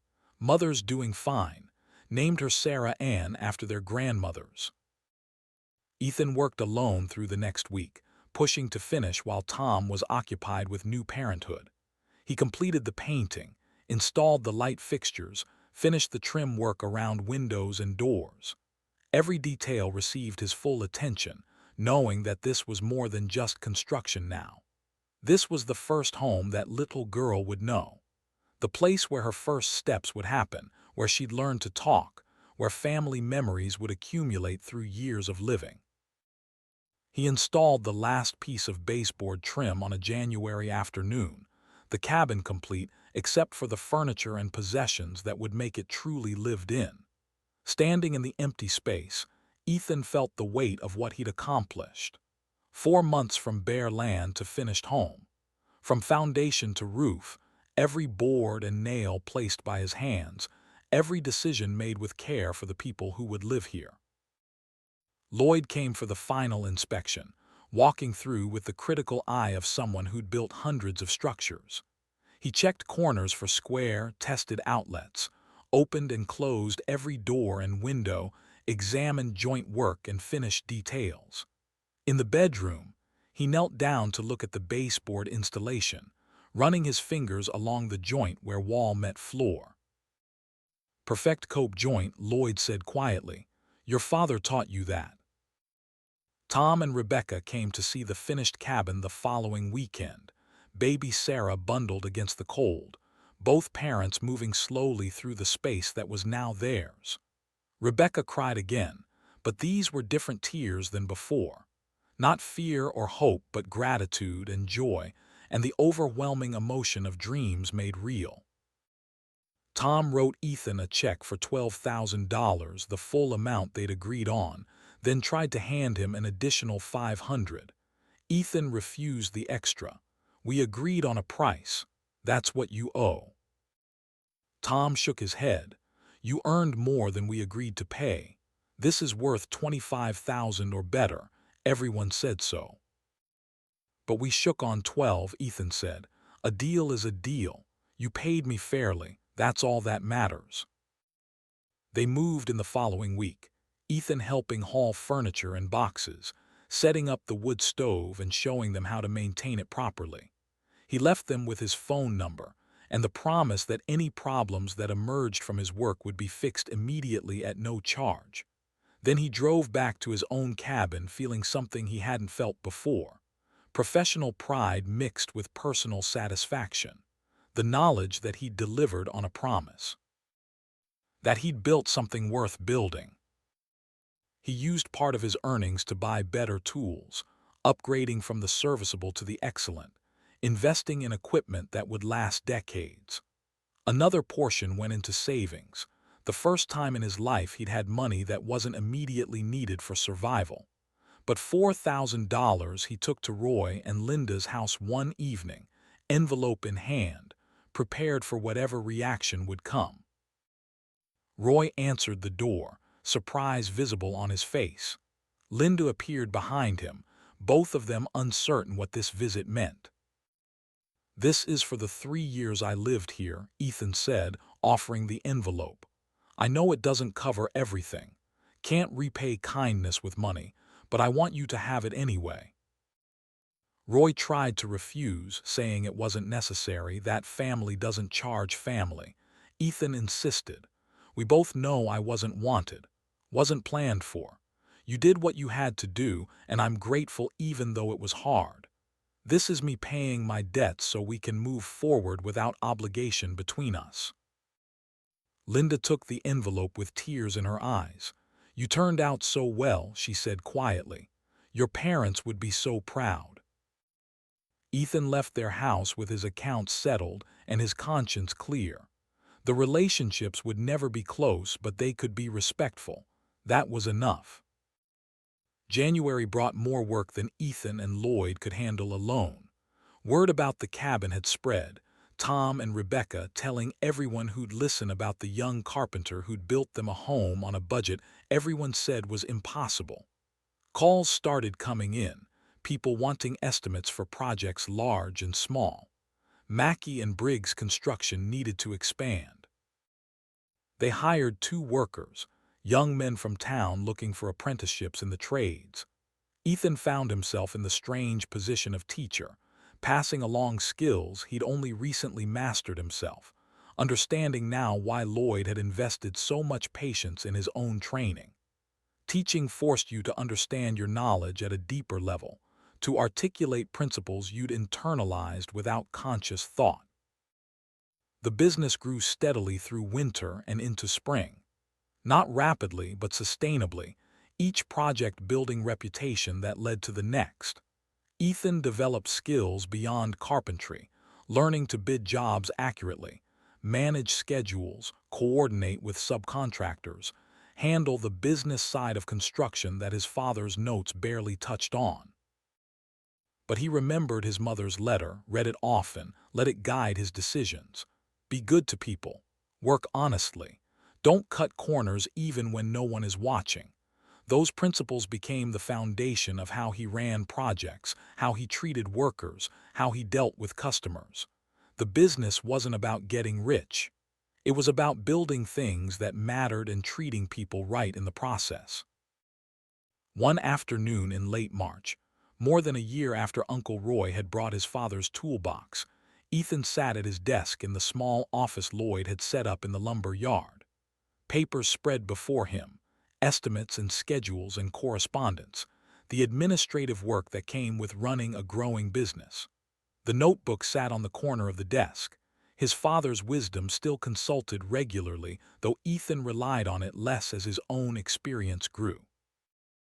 He turned to a blank page near the back and wrote a new entry. March 28. Built my first cabin start to finish. Tom and Rebecca Walsh. 800 square feet. Completed on time and budget. Baby Sarah will grow up there. Mother's letter reminded me that we build for people, not just for pay. That's the legacy worth continuing. Dad, I think I finally understand what you meant about carpentry being more than wood and nails. It's about creating space where life happens, where families grow, where memories are made. That's what makes it matter. That's what makes it worth doing right. He closed the notebook and looked out the office window at the lumber yard, at the stacks of materials waiting to become structures, at the trucks being loaded for jobs across the county. This was his life now. Builder, teacher, business partner, member of a community that had taken him in and given him purpose. The cabin his father had built and Ethan had saved still stood in the forest, still home, still the foundation on which everything else was constructed. But it was no longer survival shelter. It was proof of concept, evidence that broken things could be fixed, that lost people could be found, that determination and skill could overcome circumstances that looked insurmountable. Ethan stood and stretched, joints protesting from hours at the desk, ready to get back to physical work that felt more natural than paperwork. There was a deck to frame tomorrow, a garage renovation to estimate next week, 2 apprentices who needed teaching, a business that required attention. But tonight he'd go home to his cabin, cook a simple meal, sit by the stove his community had helped rebuild, and remember that everything worth having started with $5 and the willingness to try when quitting would have been easier. His mother had written that she hoped he was building a life, not just structures. Looking at what he'd created in less than 2 years, Ethan knew he'd done both. The life and the structures were inseparable now, each supporting the other, creating something his parents would recognize and approve. That was legacy. That was inheritance. Not what you were given, but what you built with what you were left. And Ethan was building something worth leaving behind. 2 years passed like water flowing downhill, inevitable and transforming everything in its path. Ethan turned 22 in November. The anniversary marked not with celebration but with quiet recognition that he'd survived what should have killed him and built something worth keeping from the wreckage. The cabin in the forest stood solid and warm, no longer survival shelter but genuine home. The business he and Lloyd had built employed 6 people now, steady work across Flathead County, reputation established through quality that spoke louder than any advertising. But something felt hollow despite the success. Ethan couldn't name it exactly, this sense of incompleteness that nagged at him during quiet moments. He'd achieved more in 2 years than most people managed in 10, built 7 cabins from foundation to finish, completed 12 major additions, handled countless repairs and renovations. Money came steady enough that he no longer worried about where next month's food would come from. Respect from the community meant something, people knowing his name and associating it with honest work. Yet he'd wake some mornings in the cabin his father built and feel like he was waiting for something without knowing what. The work satisfied. The independence mattered. The skill development continued. But satisfaction and meaning weren't quite the same thing, and Ethan was beginning to understand the difference. The answer arrived on a cold Tuesday in March, disguised as Ruth Holloway standing in the door of Mackey's Hardware with desperation tightening the corners of her mouth. She found Ethan in the lumber yard, stacking 2x6s in the covered storage area, and didn't waste time with pleasantries. "I need your help," she said. "Not for me, for my granddaughter Jenny and her husband Marcus." Ethan set down the board he was holding and gave Ruth his full attention. The woman had been there during his darkest moments, had helped save his life during the polar vortex, had given him work when he had nothing. Whatever she needed, he'd find a way to provide. The story came out in pieces. Jenny was Ruth's daughter's youngest child, 19 years old, married 6 months ago to Marcus Holloway despite her parents' fierce opposition. They'd wanted Jenny to finish college, to wait, to not tie herself to a boy with no prospects and no family money. Jenny had married him anyway, choosing love over approval, and her parents had made good on their threat, kicked her out, cut her off. Made it clear she was no longer welcome in their lives, as long as Marcus was part of hers. Now the young couple was homeless, living out of Marcus's truck, both working minimum wage jobs that barely covered food and gas. Winter was easing, but nights still dropped below freezing. They needed help but were too proud to ask for it, too stubborn to admit that love and determination weren't always enough. "What do you need from me?" Ethan asked. Ruth looked at him steadily. "I need you to teach Marcus carpentry. Give him skills that can earn real money. Give him purpose and direction and the chance to build something better than what he's got now." She paused. "He reminds me of you. Same stubbornness, same pride, same potential being wasted because he doesn't know what he's capable of yet." The parallel was obvious and probably intentional. Ruth was asking Ethan to do for Marcus what Lloyd had done for him, to take a chance on someone young and desperate and unproven, to invest time and knowledge in a person who might fail or might become something worth the investment. "Bring him by tomorrow," Ethan said. "We'll see if he's willing to learn." Marcus and Jenny Holloway showed up the next morning driving a truck that should have been retired years ago, rust eating through the wheel wells, exhaust smoke suggesting engine problems no one could afford to fix. They climbed out looking young and scared, and trying hard to hide both. Marcus was maybe 5'9", lean in the way of people who didn't get enough to eat, dark hair overdue for cutting, eyes that assessed Ethan with the caution of someone who'd learned to expect disappointment. Jenny stayed close to her husband, protective in a way that reminded Ethan of Rebecca Walsh during the cabin build. That same fierce determination to make things work despite impossible odds. She had Ruth's eyes and Ruth's direct way of looking at people, evaluating honestly instead of politely. Ethan walked them through the lumber yard, explaining what Mackey and Briggs construction did, what kind of work they took on, what standards they held themselves to. He was honest about the difficulty. Carpentry wasn't easy money. It was hard physical labor in all weather, requiring precision and patience and willingness to learn from mistakes that could be expensive and embarrassing. The hours were long. The work was demanding. Pride was the only reward some days, when nothing else felt like it was going right. Marcus listened without interrupting, absorbing information, showing no visible reaction. When Ethan finished, the younger man asked one question: "What's the pay?" "Minimum wage to start," Ethan said. "Increases as you prove you can handle more responsibility. If you work out, if you learn, if you show up every day ready to do the job right, eventually you can make real money. But that takes time." Marcus nodded slowly. "When do I start?" "Tomorrow morning, 6:30, don't be late." The young man extended his hand. They shook on it, grip firm, eye contact direct, mutual understanding passing between them without words. Both knew this was more than just a job. This was a chance at a different future, and chances like that didn't come around often enough to waste. The teaching began the next morning with the basics. Marcus struggled at first, as everyone did, hands blistering and measurements coming out wrong and cuts wandering from the line. But Ethan had learned patience from watching Lloyd, understood that mistakes were part of learning, that frustration was temporary but skills built through repetition were permanent. He showed Marcus the same techniques Lloyd had shown him, demonstrated rather than lectured. Let the younger man's hands learn through doing. What separated Marcus from others Ethan had tried to teach was the persistence.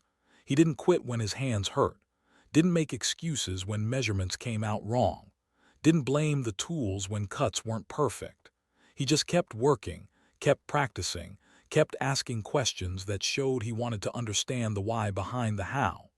That attitude mattered more than natural talent. By the end of the second week, Marcus's hands had toughened and his measurements were getting accurate. By the third week, he could frame a wall section that met professional standards. Ethan watched him work one morning, measuring and cutting and assembling without supervision, and saw the same transformation he'd gone through himself. The shift from incompetent to capable, from dependent to self-sufficient, from someone who needed constant guidance to someone who could solve problems independently. "That's good work," Ethan said when Marcus finished checking the wall with his level. Marcus turned, surprised he'd been observed. The validation settled something in him that had been uncertain. He'd proven to himself that he could do this, that his hands were capable of creating value through skilled labor. Jenny came by during lunch breaks, bringing sandwiches and coffee, watching her husband learn with an expression that mixed hope and worry. She'd placed her bet on Marcus when everyone else had written him off, and seeing him succeed mattered in ways that went beyond just earning money. It meant her judgment had been sound. It meant their future had possibilities beyond just survival. They were still living in the truck, parked in different locations to avoid trouble, existing in a precarious state that could collapse at any moment.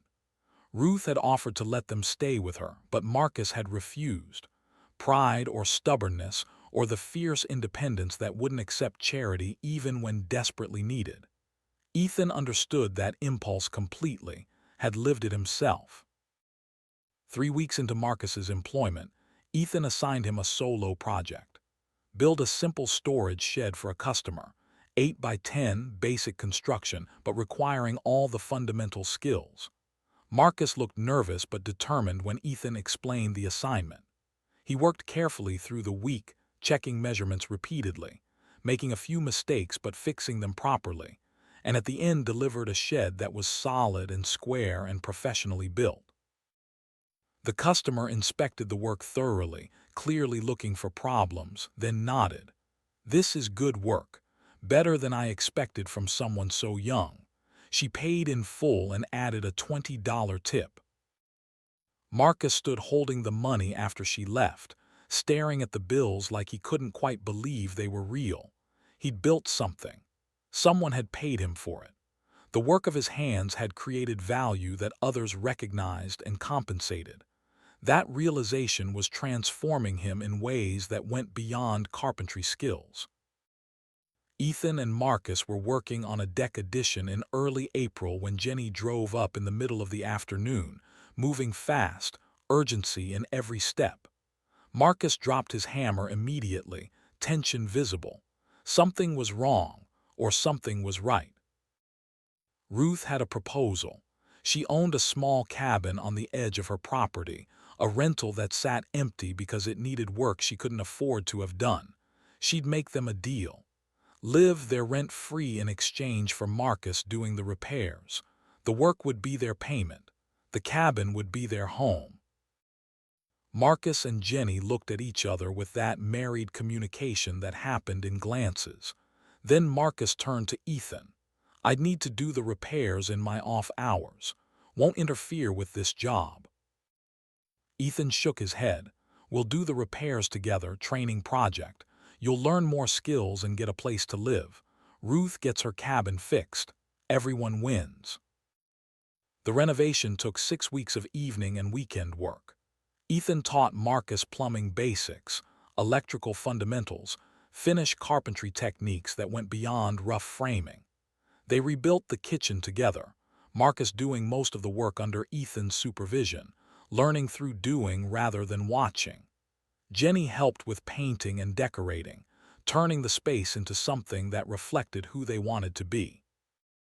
Lloyd stopped by several times during the renovation, watching how Ethan handled teaching, seeing the cycle of mentorship continue properly. His presence was validation without words. Marcus and Jenny moved into the cabin in early June. The space transformed from neglected rental to genuine home. The night they moved in, Ruth hosted a gathering. Ethan, Lloyd, Pete, Sarah, Michael, others who'd been part of the network that helped people when they needed it. They celebrated not just the renovation but the transformation of 2 young people from desperate to stable, from homeless to housed, from lost to found. Lloyd pulled Ethan aside during the gathering. "This is what it's about," the older man said quietly. "Not the buildings, the people, the connections, the community you create by showing up and doing good work and teaching others to do the same. Your father understood that. Now you do too." Summer brought steady work and the reality of running a business that was more complex than Ethan had fully appreciated. Lloyd stayed through the season to help with the transition, but in September he was ready to make his move. His daughter in Boise needed him, her health failing, her children needing the kind of support only grandparents could provide. Montana winters were getting harder on his aging joints. It was time. The conversation happened on a Saturday afternoon in late August. Lloyd asked Ethan to meet him at the lumber yard. Something in the older man's voice suggested this was important, something beyond normal business discussion. Ethan arrived to find Lloyd standing in the middle of the warehouse, surrounded by decades of accumulated inventory and the smell of fresh cut lumber. Lloyd wasted no time with preamble. "I'm selling the lumber yard," he said. "Moving to Boise to be near my daughter. She's having health problems, needs help with her grandkids. I'm 70 next month. Too old for these winters. Time to make the change." Ethan felt the bottom drop out of his stomach. The lumber yard was more than just business location. It was foundation of everything they'd built together. "Who's buying it?" he asked, trying to keep his voice steady. Lloyd looked at him directly. "You are." The words didn't make sense initially. Ethan had savings, but nothing close to what a successful lumber yard would cost. "I don't have that kind of money." "I know," Lloyd replied. "That's why I'm selling it to you for $1. Ethan stared at him, certain he'd misheard. "What?" $1, Lloyd repeated, "with conditions. You keep the name Mackey's Hardware. You keep teaching young people the way you taught Marcus. And when you're my age and ready to step aside, you sell it for $1 to someone who'll do the same. You pass it forward. That's the only payment I want." The enormity of what Lloyd was offering hit Ethan like physical force. This wasn't just a business transfer. This was legacy, responsibility, trust of a magnitude that couldn't be measured in money. Lloyd was handing him not just property and inventory, but the continuation of something his father and Lloyd had started nearly 40 years ago when they built that first cabin together. "I can't accept this," Ethan said, throat tight. "It's too much." Lloyd shook his head firmly. "You already earned it. Every hour you worked when you had nothing. Every skill you learned. Every person you taught. You've been building toward this without knowing it." He paused, making sure Ethan understood. "This business isn't about money. It's about service. Creating value in the community through good work and honest dealing. You understand that better than most people twice your age. That's why I trust you with it." He pulled out paperwork already prepared, just waiting for signatures. The offer was real. $1 and a commitment to continue what Lloyd had built, what Jack Briggs had dreamed of building. "What if I fail?" Ethan asked quietly. Lloyd's expression softened. "Then you'll pick yourself up and try again. Same as you did with the cabin. Same as you did learning this trade. Same as you've done every time something knocked you down." He paused. "I'm not worried about you failing.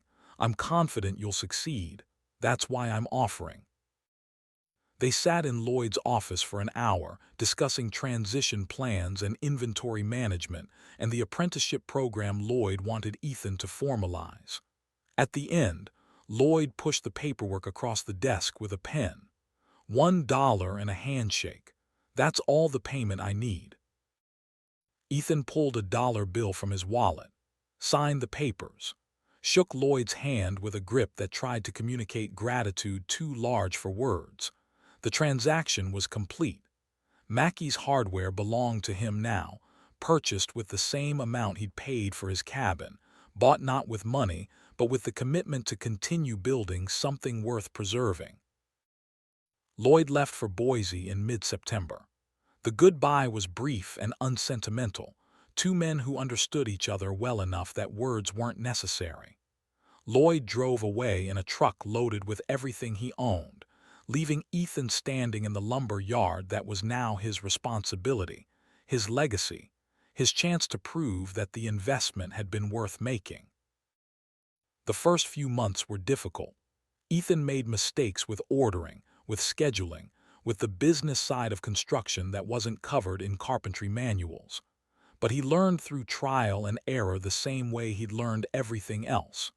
Marcus became his right hand, the young man's skills developing rapidly.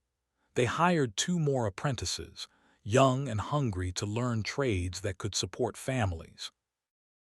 The business grew steadily through fall and into winter, not explosively but sustainably, building reputation through consistent quality. Ethan found himself teaching more than building, passing knowledge forward the way Lloyd had passed it to him. The cycle continuing. 2 years after taking over Mackey's Hardware, on a gray November morning that felt like the edge of winter arriving, Ethan was in the office reviewing estimates when he heard the bell above the door chime. He looked up to see a young man standing just inside, early 20s, moving with careful precision that suggested his body hurt in ways that didn't show on the surface. The man wore jeans and a work jacket that had seen better days, boots worn but maintained, a military haircut growing out unevenly.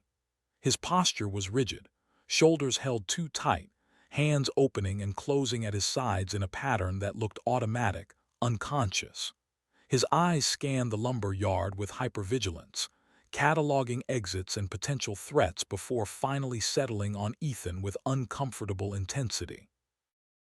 "Help you with something?" Ethan asked, keeping his voice neutral and calm, recognizing the signs of someone operating on high alert. The man's jaw worked for a moment before words came out, the effort visible. "Looking for work. Heard you sometimes hire people, give them chances." Ethan stood slowly, making his movements deliberate and non-threatening. "What's your name?" Derek Sullivan." He shifted weight from foot to foot, combat boots making small sounds on the concrete floor. "Did 2 tour in Afghanistan. Infantry. Got out 8 months ago." He paused, seemed to force the next words. "Been having trouble finding work that sticks. People hire veterans, then get uncomfortable when we're not the same as other employees." "You know anything about construction?" "No, sir, but I'm a fast learner.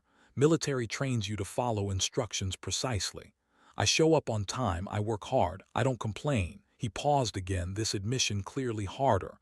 "I've got PTSD, diagnosed, getting treatment at the VA. Sometimes loud noises trigger me. Sometimes I need to step away for a minute to manage it. But I'm working on it, getting better. Just need someone willing to give me a shot while I figure things out." The honesty was stark and uncomfortable, the kind of vulnerability that costs something to show. Derek wasn't hiding his challenges or pretending to be someone he wasn't. He was laying out his limitations up front, giving Ethan the information needed to make an informed decision, expecting rejection but asking anyway because the alternative was giving up. Ethan looked at Derek Sullivan and saw himself at 18, desperate, trying to hide it, needing a chance but terrified of failing. The parallel was clear enough that it didn't require explanation. This was the moment Lloyd had described, the continuation of the cycle, someone needing help that Ethan could provide if he chose to. He thought about the notebook his father had filled with wisdom, about Lloyd's patient teaching, about Ruth and Pete and Sarah and everyone who'd shown up when showing up mattered, about Marcus working in the back right now, rebuilding his life 1 nail at a time, about the dollar he'd paid for the cabin and the dollar he'd paid for this business, and the understanding that some debts could only be paid forward. "How are you with heights?" Ethan asked. Derek's posture relaxed slightly, the first hint of hope showing in his expression. "Fine, sir. We did plenty of roof work in the service. Repairs, fortifications. I'm comfortable working elevated." The formality, the sir, the military bearing that couldn't quite adapt to civilian casualness.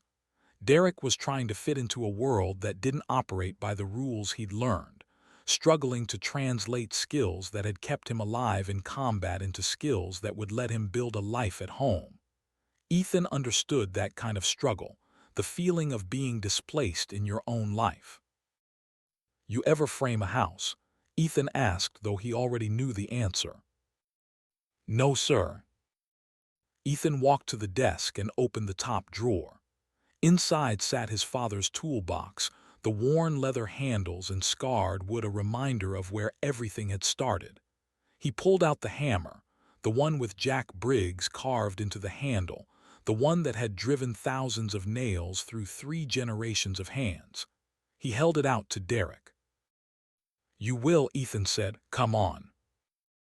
Derek took the hammer carefully, like something precious that could break if handled wrong. His fingers traced the carved name, understanding without explanation that he was holding something with history, with meaning beyond its function as a tool. "Thank you," Derek said quietly, and Ethan heard in those 2 words the weight of everything the younger man wasn't saying. The relief, the desperate hope, the fear that this chance might disappear if he didn't prove himself immediately. They walked out of the office together, through the lumber yard where materials waited to become structures. Marcus was already loading tools into the truck, preparing for the day's job site. He looked up as they approached, recognized what was happening, nodded once in welcome. He'd been where Derek was standing not long ago. He understood. "Derek, this is Marcus," Ethan said. "He'll show you the basics. Listen to what he tells you. Ask questions when you don't understand something. Make mistakes but fix them. Work hard but don't try to be perfect. Nobody is." Derek nodded, absorbing the instructions, military discipline evident in how completely he focused on what was being said. Marcus extended his hand. "Welcome, don't worry about messing up. We all did when we started, still do sometimes." The 3 of them loaded into the truck, Derek sitting in the middle, surrounded by carpenters who remembered what it felt like to have nothing and build something anyway. The job site waited. A young family's first home. Foundation poured last week, framing ready to begin today.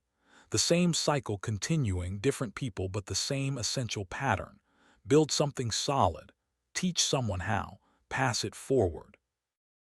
As Ethan drove out of the lumber yard, the cabin his father had built visible through the trees in the distance, he thought about the journey from $5 and desperation to this moment of being able to offer someone else what he'd been given. The inheritance he'd received wasn't the cabin or the toolbox or the notebook full of wisdom, though those things mattered. The real inheritance was the understanding that legacy wasn't what you kept, but what you gave away. That teaching someone else to build was more valuable than building alone. That the strongest structures were human connections, maintained through generations of showing up and caring and refusing to let people fail when you had the power to help them succeed. At the job site, Ethan handed Derek a tool belt and showed him how to wear it properly, weight distributed so it didn't throw off his balance. Marcus demonstrated how to read the plans, how to measure lumber, how to mark cut lines clearly. Derek absorbed everything with focused intensity, asking clarifying questions, confirming his understanding before attempting tasks. The first board Derek cut was off by a 1/4 inch. He stared at it, jaw tight, clearly frustrated with himself. Ethan had seen that look before, the perfectionist anger at falling short of imagined standards. "That's okay," Ethan said. "Measure it again, figure out where the error came from, then cut another piece. The wood doesn't judge you, neither do we." Derek measured again, found his mistake, made the next cut precisely. The piece fit perfectly. Something in his shoulders loosened slightly, tension easing. They worked through the morning, building the first wall section piece by piece. Derek's military precision served him well in carpentry. He followed instructions exactly, double-checked measurements, maintained focus even when the work was repetitive. But he also startled badly when a nail gun fired unexpectedly close to him, dropping his hammer and stepping back quickly, breathing hard, eyes scanning for threats that existed only in memory. Marcus pretended not to notice, just kept working steadily, giving Derek space to recover on his own terms. Ethan understood that both responses, the instinct and the recovery, were part of who Derek was right now. The challenge wasn't erasing the reactions but learning to work despite them. By lunch, they had two walls framed and standing. Derek sat slightly apart, eating a sandwich with mechanical efficiency, still on high alert despite the peaceful setting. Ethan walked over and sat down next to him. "You did good work this morning," Ethan said. "Clean cuts, good attention to detail. You'll make a solid carpenter if you stick with it." Derek looked at him directly for the first time all day. "Why are you doing this? You don't know me, don't owe me anything." Ethan thought about how to answer that. "Because someone did it for me when I needed it. Because that's what community means. Because we all need help sometimes, and the measure of a life isn't what you accumulate but what you pass forward." He pulled out his father's notebook, the pages worn from years of consultation, and opened it to one of Jack's entries. "My father wrote this before I was born. He taught me that carpentry is about more than wood and nails. It's about creating space where life happens, where people heal, where futures get built." He looked at Derek. "You served your country, did your part. Now let us serve you. Let us help you build the life you deserve after everything you've given." Derek's eyes went bright with moisture he refused to let fall. He nodded once, not trusting his voice, understanding passing between them that went deeper than employer and employee, deeper than teacher and student. This was about continuing chains of care that stretched back through time, about honoring debts that could never be fully repaid except by paying them forward to whoever came next. They worked through the afternoon, the rhythm of construction creating a kind of meditation, hands busy while minds processed and healed. By the end of the day, 4 walls stood ready for roof framing.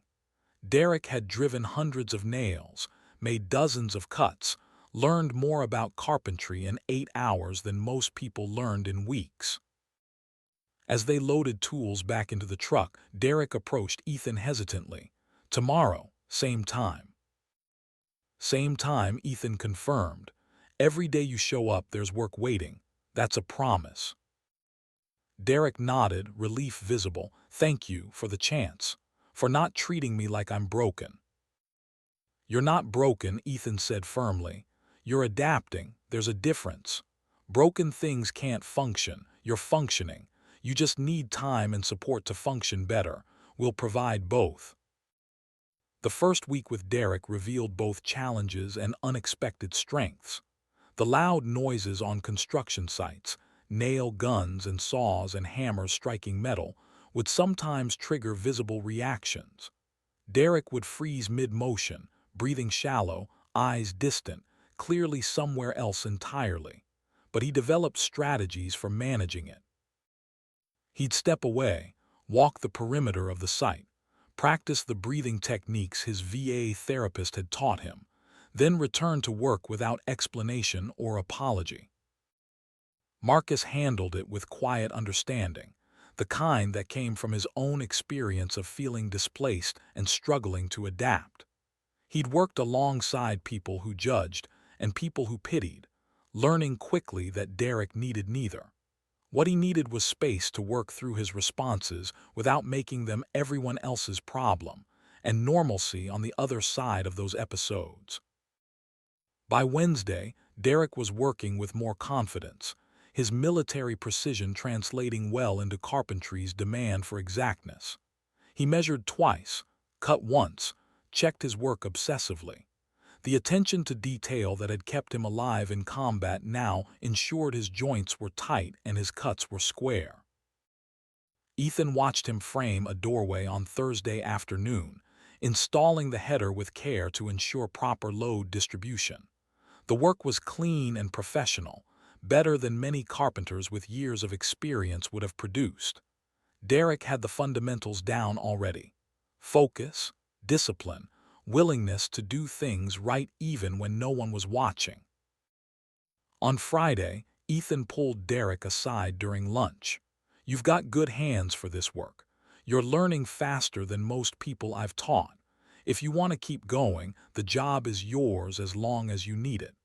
Pay goes up after the first month if the quality stays consistent." Derek's jaw tightened with emotion he was working to control. "I won't let you down." "I know," Ethan said. "That's why I'm offering." That weekend, Ethan stopped by Marcus and Jenny's cabin to drop off materials for a small project. The couple had been living there for 3 months now, and the transformation was remarkable. Not just in the physical space, though Jenny had made it warm and welcoming with curtains and plants and small touches that turned house into home. The transformation in Marcus and Jenny themselves was what struck Ethan most profoundly. Marcus moved with confidence now, no longer the desperate kid living in a truck but a skilled carpenter with steady work and a future he'd built with his own hands. Jenny had been promoted at the credit union, her supervisor recognizing the same qualities Ruth had seen in her granddaughter: intelligence, reliability, kindness that didn't compromise competence. They invited Ethan in for coffee, sitting around the kitchen table Marcus had built during the renovation. The conversation drifted from work to plans for the future. They were saving money now, actually putting aside funds each month, building toward goals that had seemed impossible a year ago. "We're thinking about starting a family," Jenny said quietly, looking at Marcus for confirmation. "Maybe next year. We want to be more stable first, but we're getting there." Marcus added, "I never thought I'd be the kind of person who could support a family. Didn't think I had it in me. But you showed me I did. Just needed someone to believe it before I could." Ethan felt the weight of that statement, understanding that teaching wasn't just about transferring technical skills. It was about helping people see capabilities in themselves they hadn't recognized, about providing the support structure that allowed potential to become reality. "You did the work," Ethan said. "I just gave you the opportunity. Everything after that was your choice to show up and put in the effort." They talked a while longer about projects and plans and the small details that filled ordinary lives. When Ethan left, driving back toward his own cabin as evening settled over the valley, he thought about the chain of events that had led to this moment. Ruth asking for help, Marcus struggling and persisting, Jenny's fierce belief in her husband, the cabin renovation that became a home, the steady paycheck that became financial stability, the future that emerged from present effort. That was legacy in action, not dramatic or cinematic, just the quiet accumulation of good decisions and hard work, and people helping each other build better lives. His father would have recognized it. Lloyd certainly did. That's what they'd been trying to create all along, a business that measured success not in profit margins but in lives improved. That evening, Lloyd called from Boise for his weekly check-in. Ethan told him about Derek, about offering a job to a veteran struggling with demons, about seeing himself in a stranger's eyes and knowing exactly what needed to be done. Lloyd was quiet for a moment, then spoke with satisfaction. "That's what your father wanted. That's what we tried to build 40 years ago and never quite managed. A company that did more than construct buildings. That constructed lives. That gave people foundations to build from." He paused, voice thick with emotion rare for a man who usually kept feelings private. "I'm proud of you, son. Your parents would be proud of you.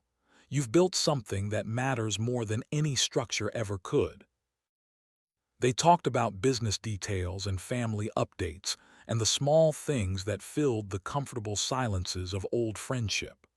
When Ethan hung up, he sat in the cabin his father built and his community saved and he made home, understanding with absolute clarity what inheritance meant. His father had bought this land with sweat and hope in 1987, building a cabin that sheltered dreams of a business that life never quite allowed. Ethan had bought it back with $5 and desperation, when survival seemed impossible and death felt almost merciful. But what they'd built here wasn't lumber and nails and foundation stones. It was second chances given to people who needed them. It was proof that broken things, whether cabins or lives or dreams, could be fixed if enough people cared enough to try. It was the understanding that success was measured not by what you accumulated, but by what you passed forward, not by structures built, but by lives changed through teaching and opportunity. The notebook sat on the table, ready for its final entry. Ethan picked up a pencil and turned to the last blank page, completing the record that would close one chapter and open the next. November 28. 4 years since I bought the cabin for $5. 2 years running Mackey's Hardware. Hired Derek Sullivan today. Marine veteran, PTSD. Homeless. Needed what I needed when Lloyd gave me a chance. Gave him Dad's hammer and told him he'd learn to frame houses. The cycle continues. The inheritance passes forward. Dad, I finally understand everything you were trying to teach me. It was never just about the carpentry. It was about becoming someone worthy of the trust that gets placed in teachers. Someone who remembers what it felt like to have nothing and uses that memory to help others standing where you once stood. Lloyd sold me this business for $1 with one condition: pass it forward. When I'm his age, I'll do the same. Find someone like Derek or Marcus or like I was.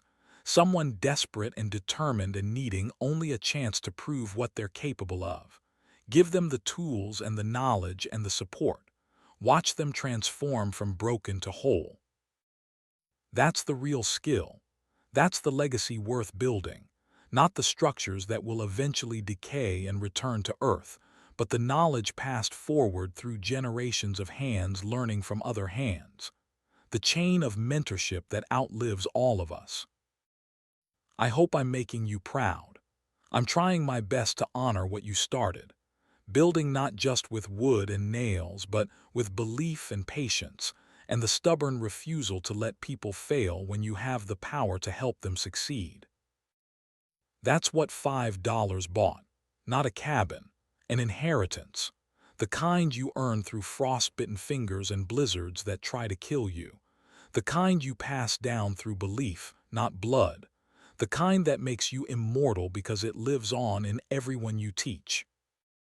He closed the notebook and set it on the shelf where it belonged, next to the toolbox that held his father's tools and the deed to the cabin, and the photograph of Jack Briggs standing in front of the structure he'd built with hope and skill. Tomorrow would bring more work, more teaching, more opportunities to build things that would outlast the hands that made them. But tonight Ethan sat in the warmth and understood that he'd found his purpose in the most unlikely place. A $5 cabin in the Montana wilderness. A blizzard that nearly killed him. A network of people who showed up when showing up meant the difference between death and survival. A father's dream passed down through tools and wisdom, and the simple act of teaching someone else what you struggled to learn yourself. The inheritance of sweat. It started with $5 and a prayer. It grew through frozen nights and blistered hands and the thousand small decisions to keep building when quitting would have been easier.